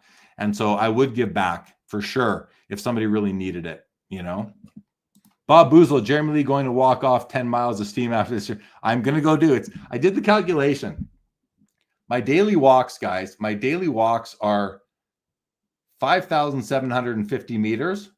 Which is 5.75 kilometers. Divide that by 1.6. It's 3.6 miles. That's how many miles I'm going to go walk tonight. But I've been doing that. It's only been about 2 months. but I've only missed one day in 2 months, not including when I travel. Laura says, if there was a Pandora's box and you opened it to reveal a fresh out of the pack Cracker Jack Joe Jackson or your graded one and you could only choose one, what would you take? Well, fresh out of the pack. They weren't out of packs, Laura. They were out of boxes of Cracker Jack. So is that what you mean? I would take mine. 100%. 100%. It's got a story to tell. I prefer the card that has lived the life versus been protected in its packaging all that time. To me, that's just more fun. Just more fun for me, Laura. I appreciate that, Mr. Boozle. You classy, you ain't trashy. More hockey cards. Just curious because I collected the 54 Topps hockey set. Did you hold on to yours? I know you said you were done collecting sets, but I never owned that whole set. The only card I've ever owned from that set is the Gordie Howe. And yes, I still have my Gordie Howe. I've owned that card for about 10 years. I still have that. I did not move it. Mikey says the internet exists now with a big budget. You could catch up on those years pretty fast, I think. But it comes down to money too, you know, and finding the right copies. Like maybe I could, Mikey, maybe I could, but I don't see it that way. I just don't see myself approaching it that way. Although if I had an extra $500,000, I could have spent it all tonight on Fanatics. Kinger says, I have a card graded a PSA 7. It looks like a 7. Is from 2005. Very scarce, but I would prefer this modernish card to have slightly better corners. That makes sense to me. Linda's first. Yep, the road ahead is shorter than the road behind. It is. It is. Not for Aaron, Tropic Collects. No, he's a youngster. Mike F. Daily walks to Canada Post and then for Karen's Fries. Okay. I will be in Edmonton for sure. I will be there, Mike. Stories for the win. Attaboy, Brett. This particular card I would upgrade, Kinger. Which one? Terry Brown. Billy, will you be at the National? Maybe we can meet behind the dumpster. Sorry, Terry. Billy can't comment anymore unless he creates a new Google account, which he probably will. Forgot about the story part. What story? I don't even know what story we're talking about there. I've lost track of that. Guys, I'm gonna go. We're way past the usual show time here, but fun chat at the end. I appreciate it. Bob Boozle says, you two troll meet up at the Waffle House near the National. Can you imagine? Like what a depressing scene that would be. But all right, guys, thank you for being here tonight. Thank you for watching the cards sell on Fanatics. And tomorrow night, we're going to do an episode with Mark from Fund Your Cards. We're going to talk about, well, it's a regular Fund Your Cards episode. We do about one a month. And we're going to talk about some of the cards that he's funded for other clients. We'll probably talk a bit about the Joe Jackson as well and look at the filter again here for people who weren't here tonight. But to those of you who will be back tomorrow night, look forward to seeing you then. Appreciate you all. Thank you. And even thank you to Billy the Troll for provoking some nice discussion, I think, some good back and forth here. So, trolls aren't completely worthless. There's some value to them as well, but we can do without for the most part. Thank you, Linda's first. Thanks, Sundine. Welcome. Thanks for being here. Mikey, thank you. Kinger, thank you. Brett, thank you. Brett S., thank you too. Laura, thank you as well. Have a good rest of your evening, everybody. We'll see you again tomorrow night.